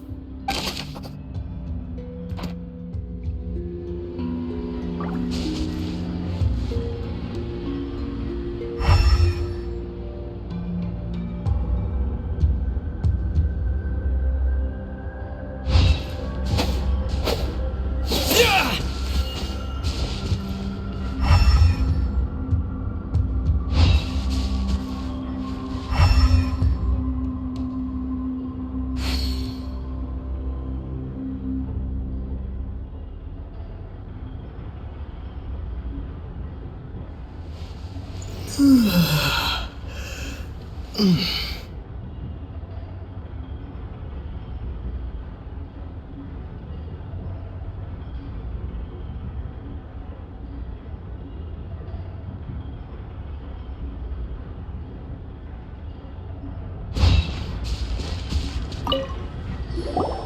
see what's written here. Nothing escapes Detective Paimon's eyes.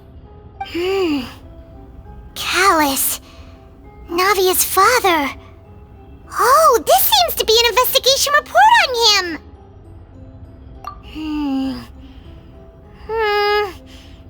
Yep, it's about finding someone to assassinate Jacques and Callus because of a lack of confidence that Jacques himself would go through with it. This should prove the existence of the third person, right?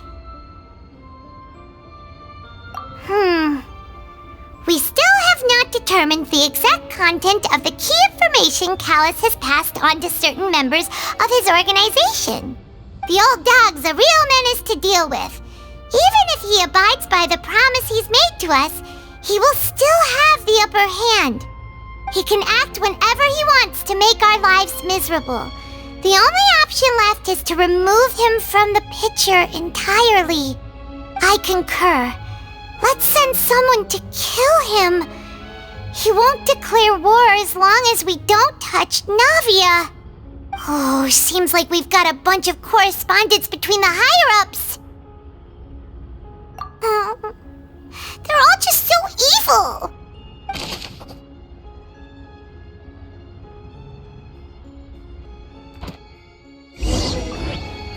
We've looked at almost everything here, and it seems like our theories were spot on, but... yeah, we haven't found anything that reveals his true identity. No wonder even Neuvillette wasn't able to find anything. Whoever it is probably destroyed everything to do with that name a long time ago. That way, even if we bring all this back to the opera, we won't be able to identify the true culprit. Sure thing. Paimon won't admit defeat to this guy either.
We'll find something for sure.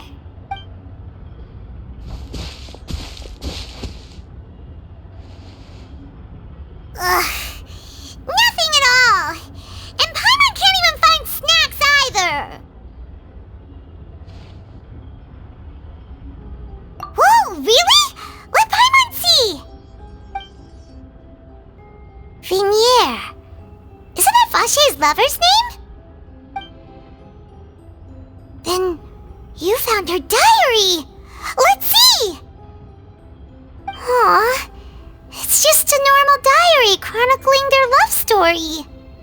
She was so sweet, too.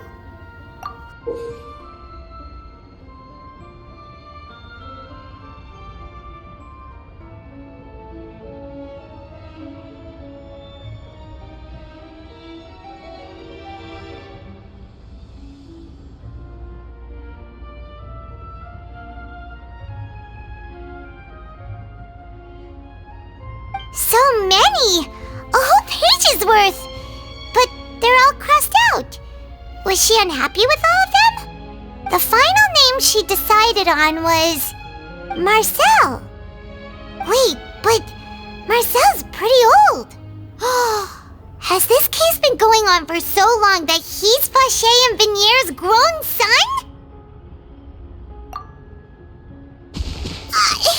Hey! Paimon still hasn't figured it out yet.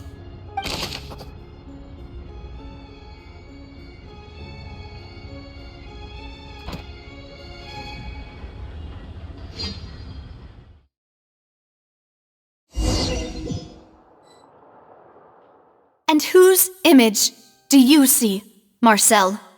Is it a man named Vacher? Oh, so you do know that name. I'm merely surprised you'd suddenly say the name of someone I've never even heard of. I was waiting for you to say that. Navia! We're back! As expected of my partner. I just knew you'd return in the nick of time. Just how often do you intend to flout the rules of this court? It's all right, Monsieur Nervalette. Given their confidence, I expect they've found the crucial evidence.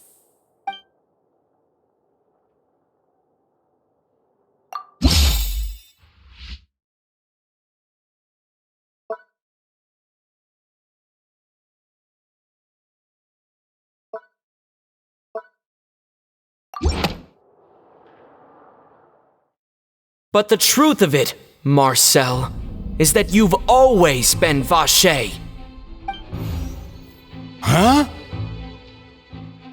We've investigated your lair and we already know everything! After your lover, Vinier, was dissolved, you kept abducting young women to experiment on the hopes of bringing her back to you! You even created Marcel as a new identity and destroyed all records of your past as Vacher! So that's it. Even the villains in opera performances rarely go that far. And with that, Marcel's motive has now been established. This information regarding your past also dismantles your prior timing defense. Well, Marcel, do you know where you went wrong? You fixated your gaze on the lover that passed away, instead of paying attention to the living people around you. So, you never noticed how we changed, or how we grew as individuals. You also never understood Boss's real expectations for his daughter. Or our determination to see things through. Your determination. Mr. Marcel, please speak up now if you would like to defend yourself. Otherwise, the trial will move on to the next stage. Do you really think I wanted to do any of this? Pay attention to you? What for? Have you ever paid attention to me? Ever empathized with my pain? Ever known how it feels to watch the love of your life dissolve right in front of your eyes? No one helped me. No one even believed me. All those decades ago, even the officers from the Maison Gardiennage were laughing at me. They said there's no way a human being can turn into water. So I must have gone mad from grief. Vinier's death was brushed away by all of you as if it didn't matter at all. Well, now you know, don't you? Ha! Well, it's too late now. All those who were dissolved are gone forever. You only have yourselves to blame. You set up this ornate opera house in pursuit of your so-called justice, your beloved drama, while turning a blind eye to the suffering of the people. Vinier is dead. We promised each other that we would always be together. Wherever she goes, I will follow. But I'm not from this blasted place, so I can't be dissolved, no matter what I do. Hey, is that water from the primordial sea that he's drinking? I can't dissolve! Can't dissolve! Can't dissolve! Do you all see? I can't go, I can't follow. So if I can't go where she is, what choice do I have but to try to bring her back? I did all of that, and in the end, that accursed Callus still got the better of me. I spent my entire life living on pins and needles, only to get stabbed by his idiot daughter at the very end. The suspect is exhibiting signs of mental distress. Guards, please restrain him. Don't touch me! Don't anybody come near me! I still need to save Vignier. I promise. We made a promise. Vignier! Please, Vignier, don't think badly of me. All I want to do is fulfill our promise. At this point, the verdict of this trial is clear. With Mr. Marcel's conviction, the charges against Mr. Tartaglia no longer have any basis. Fine by me. I was in a bad mood, but after a show like that, I'm actually feeling pretty good. Traveler, please submit all the evidence you have collected to the guards, so that I might review and summarize the truth behind the serial disappearances case. The man now known as Marcel was originally named Vacher and worked as an adventurer with his partner and lover Vignier. During an underwater expedition, Vignier accidentally came into contact with water from the primordial sea and was dissolved in front of Vacher as a result.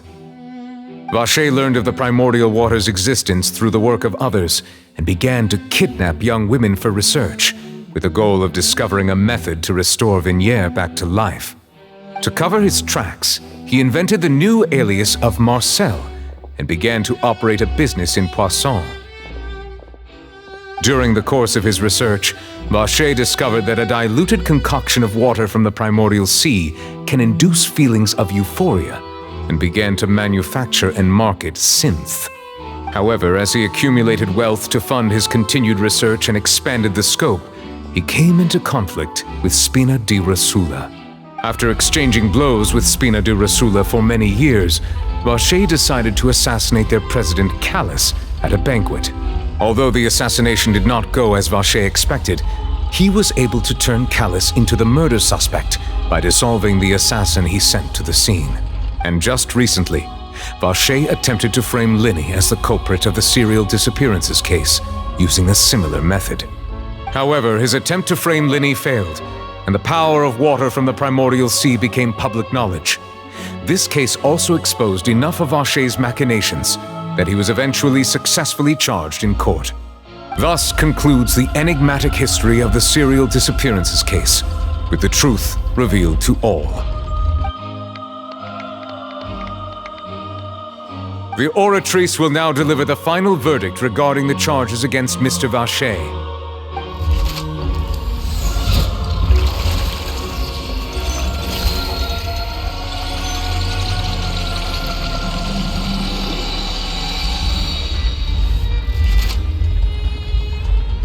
According to the judgment of the Oratrice Mécanique d'Analyse Cardinale, Mr. Vacher is guilty.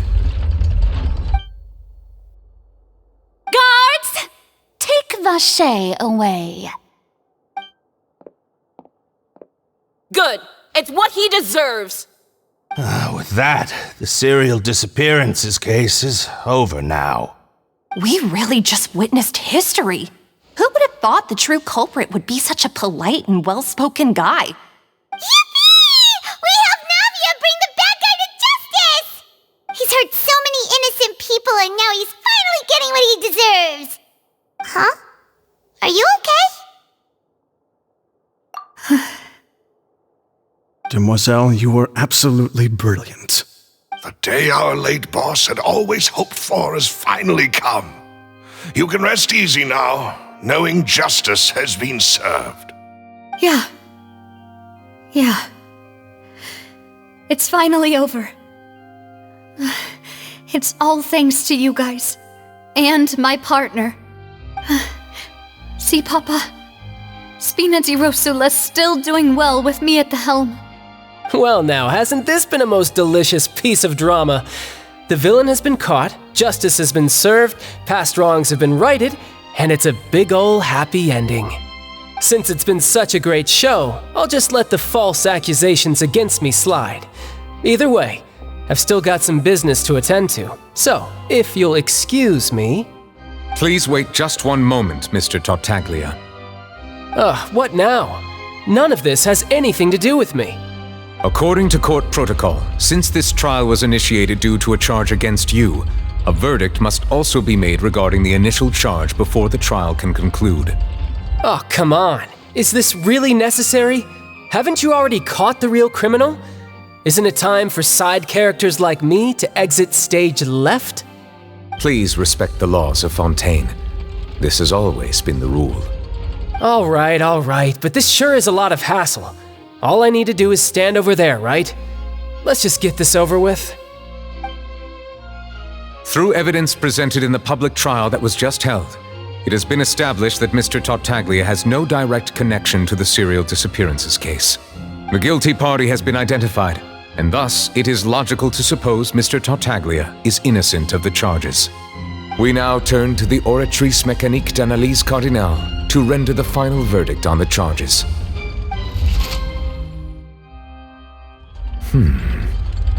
According to the judgment of the Oratrice Mécanique d'Analyse Cardinale, Mr. Tartaglia is guilty. What? Hey! That's not funny! Didn't you just say I'm supposed to be innocent? What's with this verdict? Is your justice machine malfunctioning? Huh? This has never happened before.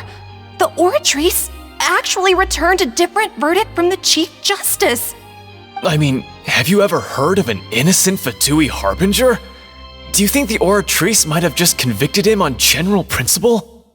But weren't the charges about the serial disappearances case? No matter what else he's guilty of, it shouldn't affect the verdict in this case, right? The judgment of the Oratrice Mécanique d'Analyse Cardinale is, by law, the final verdict of the court. We must accept the guilty verdict. Guards, please take the suspect into custody per court protocol.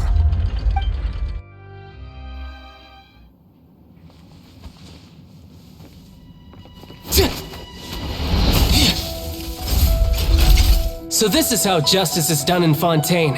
What a joke. You've got your rules. Well, I've got mine too!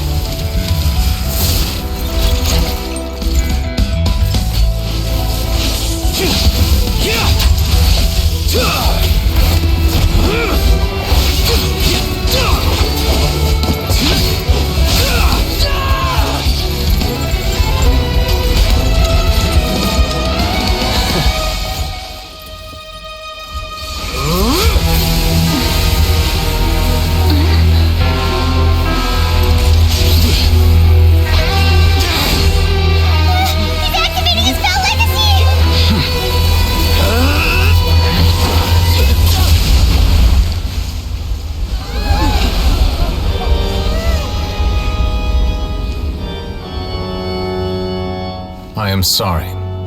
If you have been wronged, we will find the truth. But the rules of the court must be upheld.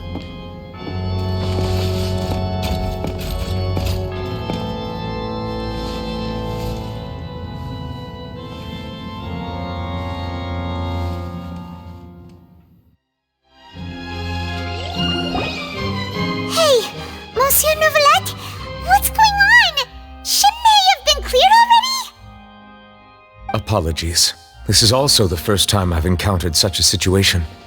However, according to the rules established at the conception of Fontaine's court system, the Oratrice's judgment is the final verdict of the court. All I do is follow court procedure. As for why the Oratrice arrived at the conclusion it did, you should probably ask someone more knowledgeable than me.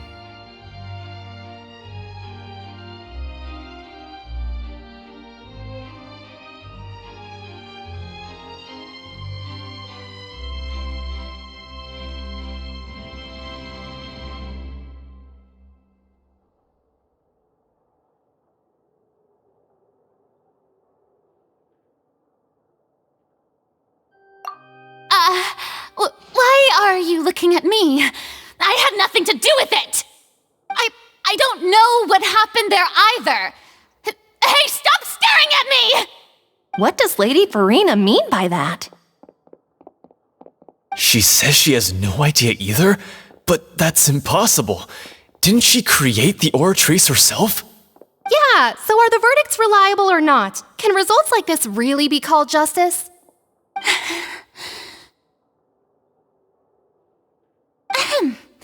My dearest citizens, did you really think we'd allow an incorrect verdict to be handed out in this court? Did you really believe that the judgment could be mistaken or be the result of some sort of random mishap? Don't tell me you thought even I had been blindsided by the Oratrice's result. But the way she looked just now, it was pretty obvious she had no idea what was going on. However, given the state of things, I shall give you an explanation. Everything that just took place, including my supposed shock and bafflement, was a part of an elaborate performance, with every action meant to stir up drama and excitement. And, of course, for every performance there is a script. Everything has unfolded exactly as I expected from the very beginning. As the embodiment of the very concept of justice, the Oratrice shall never render an arbitrary judgment! If you thought Child had nothing to do with the serial disappearances case, it is only because you've been blinded by the superficial appearance of innocence. Everything he's done, not to mention the danger he poses, are beyond ordinary comprehension and completely unforgivable! All shall be revealed in time. You will come to understand my noble intentions, as well as the absolute correctness of the Oratrice's verdict.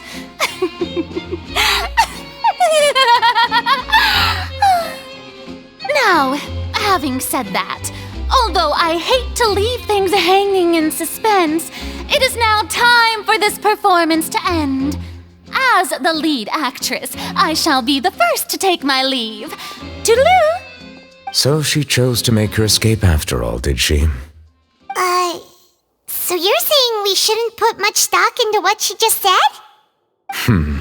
She probably just put on that performance to save face. As for the truth, it's unlikely that she actually has any idea. However, please be assured that I will continue to investigate this case in a personal capacity. Just as I promised, if the judgment has been incorrect, we will do our utmost to clear his name. All right. Even though we feel pretty badly for him, we'll take your word for it for now. After all, he's done plenty of bad stuff, so he should have known he'd go to prison someday, right?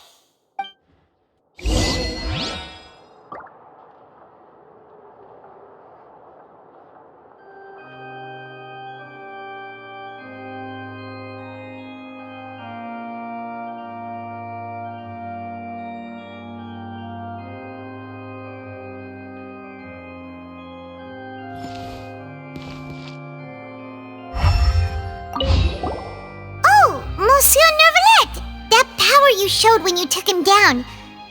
Who are you really? I'm the Chief Justice of Fontaine, of course. If officers of the law lack the strength and capability to enforce it, then it makes a mockery of justice.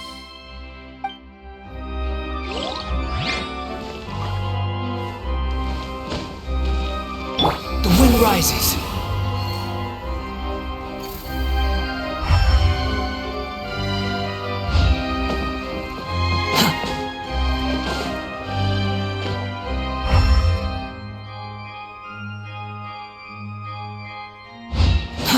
Too slow.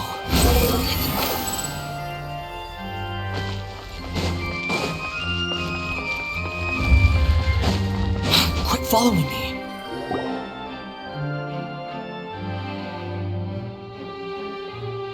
Hey, what are you doing? Quick, stop him! Traveler! Hey! Traveler! Marcel! What are you doing over here? Stop resisting arrest! Cease, or we'll add another charge to the list! No, wait! I just want to ask the Traveler something. I'm not looking to run away. Please, just let me ask this one small thing. Go on. Thank you. I was being led away when I finally realized something. Where did you first hear the name Vache? I erased all records of that name. So, unless... Are you still trying to prove your innocence? Give it up. You've already been convicted. Really? You did? You're sure? You met her? But how could that be? How did you manage to do it?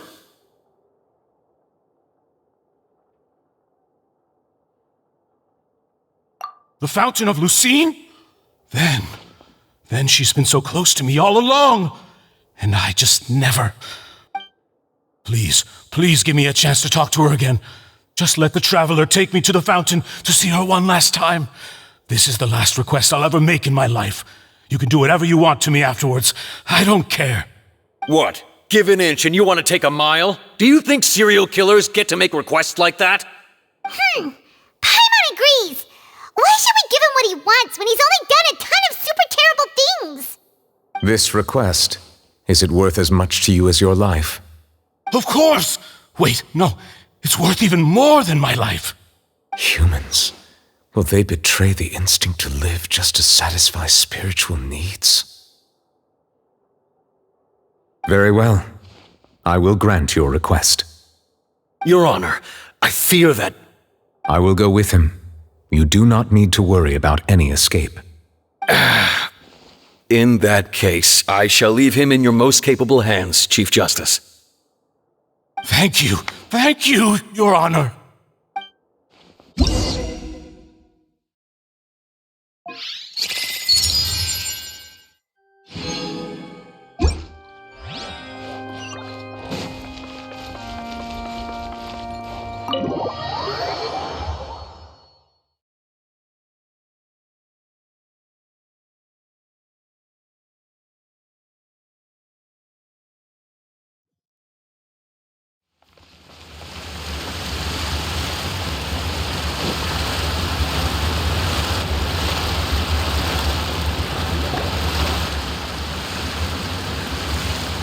Is this the place? You said she's here, but what do I need to do to see her?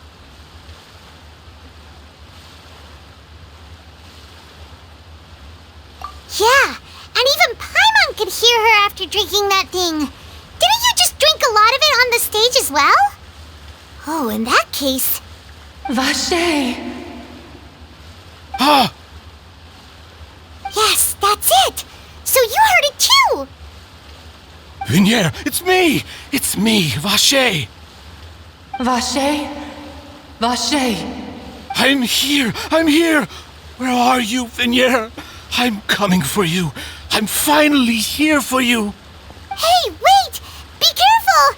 Hey, wait! Vinier, is that you? It's me, Vache! Vinier! Vache? Why did you come? Didn't I say? You don't need to look for me. You look a lot older than I remember. How long has it been? It's been more than 20 years. I've suffered for over 20 years since the day you left. All this time, only the thought of bringing you back has kept me alive. Nothing else mattered to me. I must be dreaming. Who would have thought I'd get the chance to tell you all of my feelings like this? Vinier, you are my everything. I really don't know how I could live without you. But Vache, if you ask me, this world would be better off without you. What are you saying? If not for you, I would have finished my law degree and probably become a top-tier attorney one day. If not for you, I would have continued to pursue my love of the arts and my works would have been displayed in the Palais Mermonia itself. If not for you, I would at least have been able to take care of my mother. And she would not have grown old and died alone, with nothing but the tears on her cheeks. It's all because of your selfishness, Vache. It's all because of you. You... Wait, you are not Vignier. Who are you? You're right. I am not Vignier. I am the sacrifices. Every woman who died by your hand, as our bodies dissolved, our consciousnesses flowed back to the primordial sea. Our thoughts circulated endlessly within the primordial sea, and we were no longer individuals, but we became one, just as streams of water come together in the sea. I'm Cressy. I'm Lemony. I'm Azine. The only one I am not is Vignier. Why? But then, where is Vignier? She doesn't want to see you anymore. Every tendril of her consciousness is avoiding you. This is what you get for your selfishness. Your selfishness robbed us of our lives and our futures. You said time and time again that you'd do any and everything for her. But did you ever consider whether she'd want to see you do the things that you did? If she would despise you for what you became?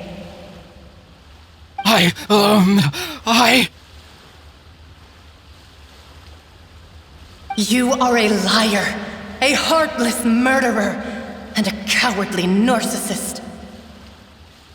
The only thing you are not is Vignier's beloved. From the moment your first victim died and her consciousness merged with Vignier's, she has had nothing but pure hatred for you.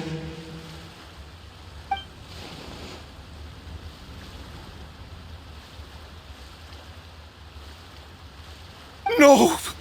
Vignier! She can't hate me. Let me see her. Please, have mercy. You still don't understand. When I said don't look for me, that came from the real Vignier. She really doesn't want to see you anymore. But on top of that, she also said that because it's her final drop of pity for you. She said that because she knew that if you did come here, we will show no mercy to you. Vache. Vache? Vache? Vache. Vache. Vache. Vache. Drown.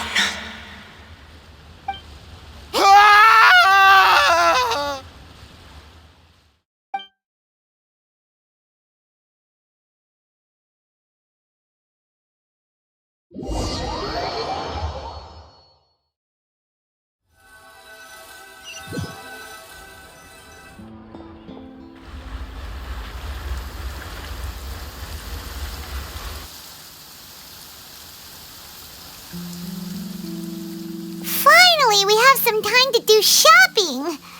Gosh, it's really been a long time since we've been able to relax. Well met, partner. I knew something great was going to happen when I woke up in such a good mood today. Even this weather can't put a damper on the demoiselle's mood. It's a pleasure to see you both again. Oh, hey, Navia! It's been a few days. Paimon's already started to miss you. Oh, now that I believe. I'm easy to work with and always bring home the bacon. Who wouldn't treasure having a partner like me? Sounds like you're really enjoying life these days, Navia. What have you been busy with since the trial? It's just been one thing after the other. I've been making non-stop trips between Poisson and the courts in Sen. Everyone from Spina di Rosula organized a memorial for my father. We never held a memorial when he first died, since everyone knew that even if we held one back then, no one was going to come. This time, though, everyone in Poisson, and even many people from the court, all attended. So his name's definitely been cleared now. That's what we like to hear. It's been the dearest wish of Demoiselle all along. That blasted stubborn fool. I was right to put my faith in him. I'm so glad I didn't give up on the case all those years ago. Oh, by the way, I ran into Charlotte just after I left the memorial service.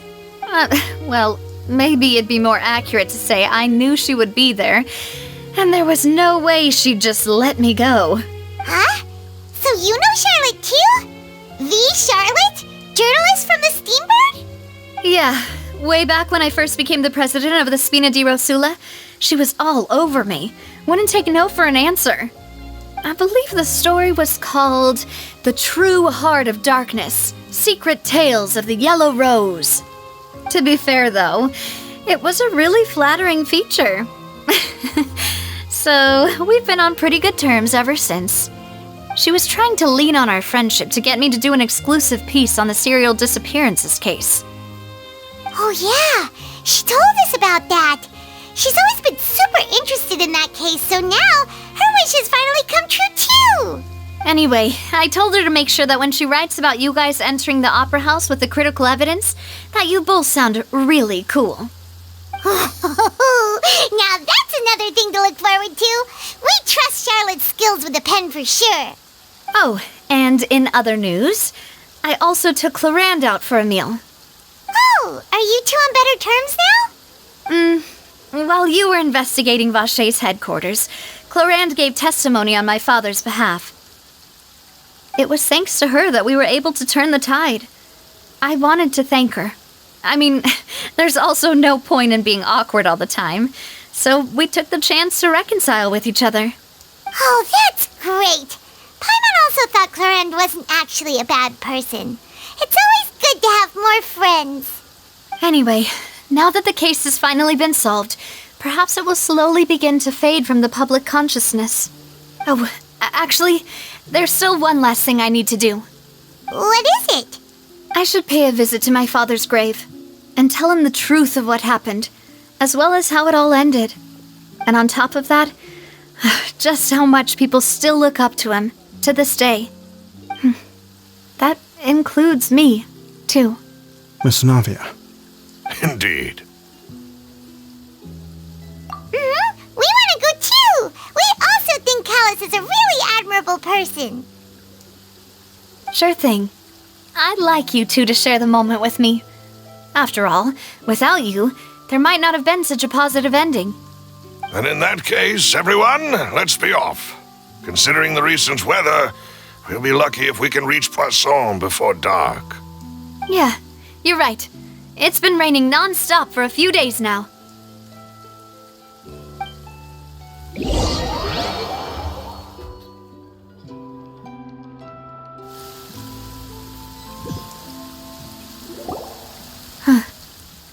This is where my father's grave is. To be perfectly honest, even I haven't been back here for a long time. Huh? There's someone there already. Wait, that figure. It can't be...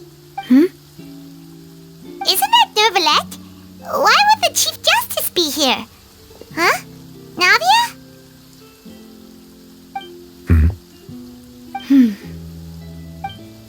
My apologies. I should have asked before coming to pay my respects. Don't say that.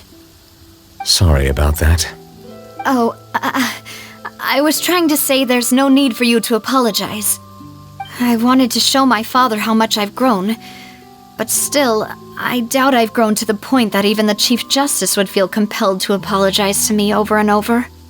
In that case, I will stop apologizing for now.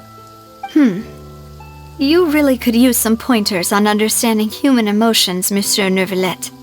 In any case, why did you come to Poisson? Well, ever since that day, I've been turning a question over and over in my head. Just what is justice anyway? There was once a time when I didn't want to believe that there could be anything more important to humans than life itself. Oh, rather than that, it's probably more truthful to say I didn't believe humans were capable of resisting the most basic instinct of living things, that they could rebel against their own nature, or consider certain things to be more important than their own lives. Which is also why I didn't stop your father from beginning that fateful duel. I believed that a truly innocent man would never throw away his life like that. That there was nothing, should have been nothing more important than one's own continued survival. But Mr. Callus proved me utterly and decisively wrong. If not for his sacrifice, the serial disappearances case would have remained unsolved to this day. Mr. Callus made the choice he did for his daughter, for his associates, and for many people completely unrelated to him. And in the end, from a certain perspective, one could say that he did it all for the sake of justice. A justice that's higher than life itself. So you asked me why I came here. I just wanted to say my apologies to Mr. Callus in person. I should have noticed all of this much sooner. This regret has filled me with a sadness that has haunted me for days. That high and mighty chair in the opera Epiclese indeed insulates one from many important things. Spina di Rosula, thank you so much for your hard work and perseverance. I'm sorry for being mad at you before.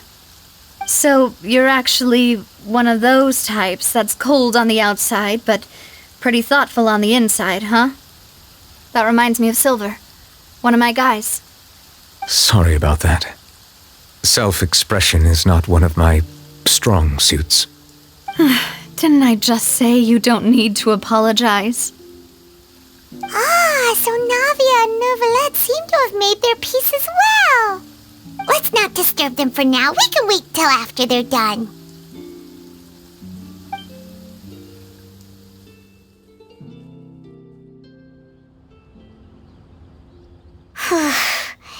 Paimon's never paid respects at someone's grave before. Did Paimon do anything rude there?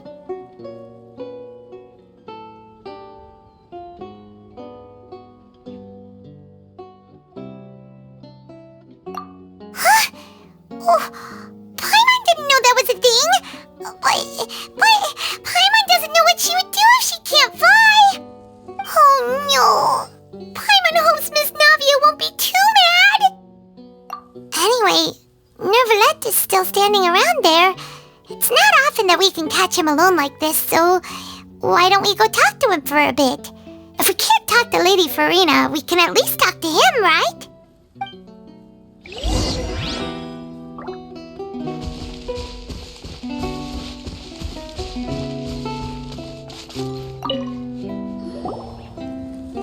Oh, it's you two. Did Miss Navia invite you to come pay your respects to her father? Mm-hmm. We ran into Navia on the streets today, so we just followed her here. I see. Then is there something that I can help you with? Well, it's pretty hard to run into you like this since you're usually super busy. So we figured we could try to ask you a few questions, if that's okay. Please feel free. Though outsiders, you helped us solve one of the greatest mysteries in Fontaine, and it would be my pleasure to return the favor.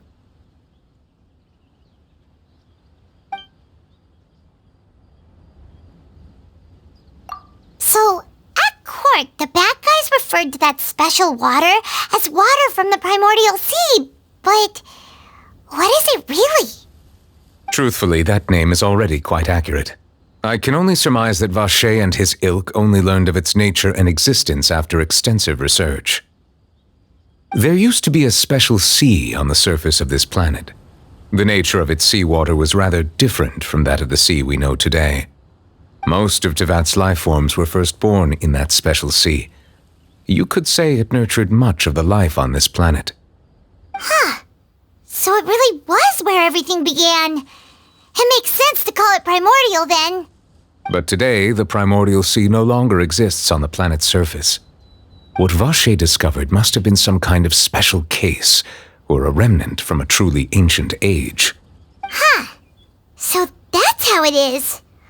Oh, you really know everything, Monsieur Neuvillette. But if that's the case, then why would people, at least people from Fontaine, dissolve in that kind of water?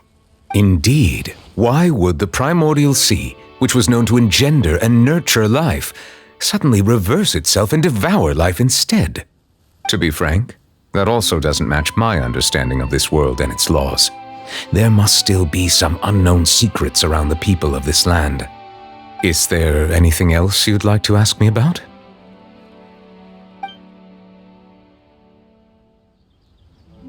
That the sea levels will rise and everyone will be dissolved in water, leaving Farina crying alone on her throne, but the sins of the people will be finally washed away for good.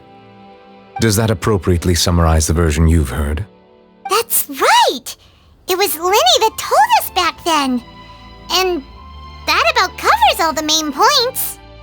Yes, up to the present, I think we reached a point where we have no choice but to confront this prophecy directly. Rumors have it that this prophecy is rooted in the last words the former Hydro Archon left to the world before she passed away. A prophecy? Of the former Hydro Archon? Wow. This is the first time that we've ever heard of it. 2 parts of the prophecy have already proven correct. The rising sea levels and the ability of the people of Fontaine to be dissolved. We should be more vigilant and stay on the watch for further signs. Speaking of the prophecy, Farina has also always taken it quite seriously. Indeed, she has been collecting information and intelligence from across Tevat for this purpose. If the rumors were true, then perhaps this prophecy is the conundrum left to Farina by her predecessor. But with Farina being the way she is, can we really trust her to solve it? Is there anything else you'd like to ask me about? My apologies. My investigation has still not reached its conclusion. However, I still believe the judgment of the Oratrice was not rendered arbitrarily. Huh? But you also said you thought he was innocent.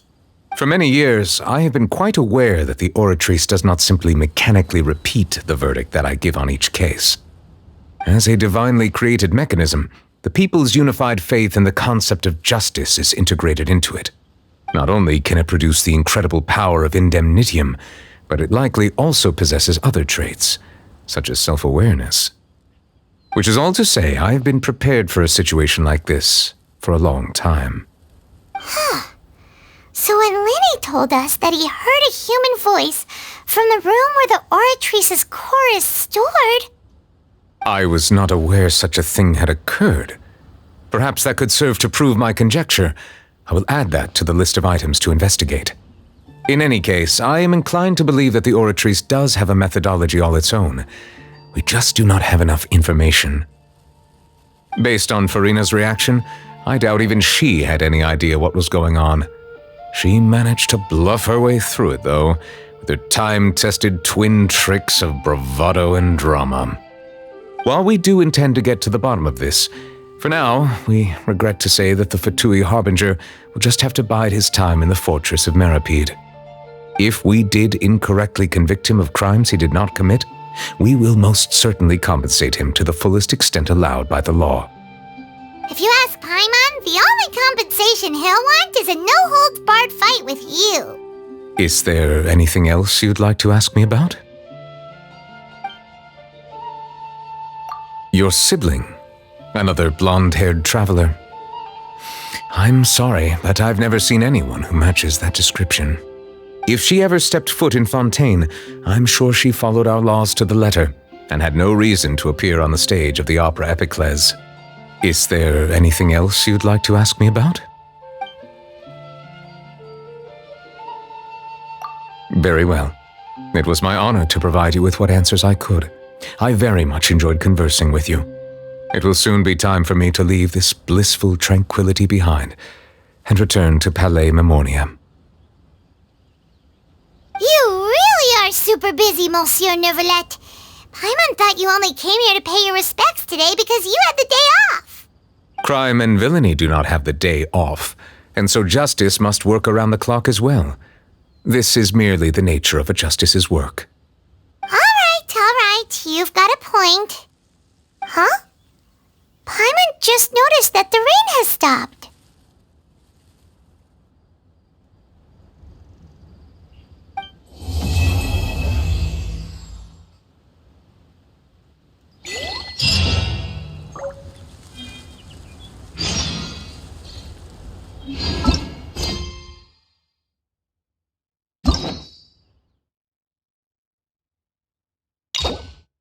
You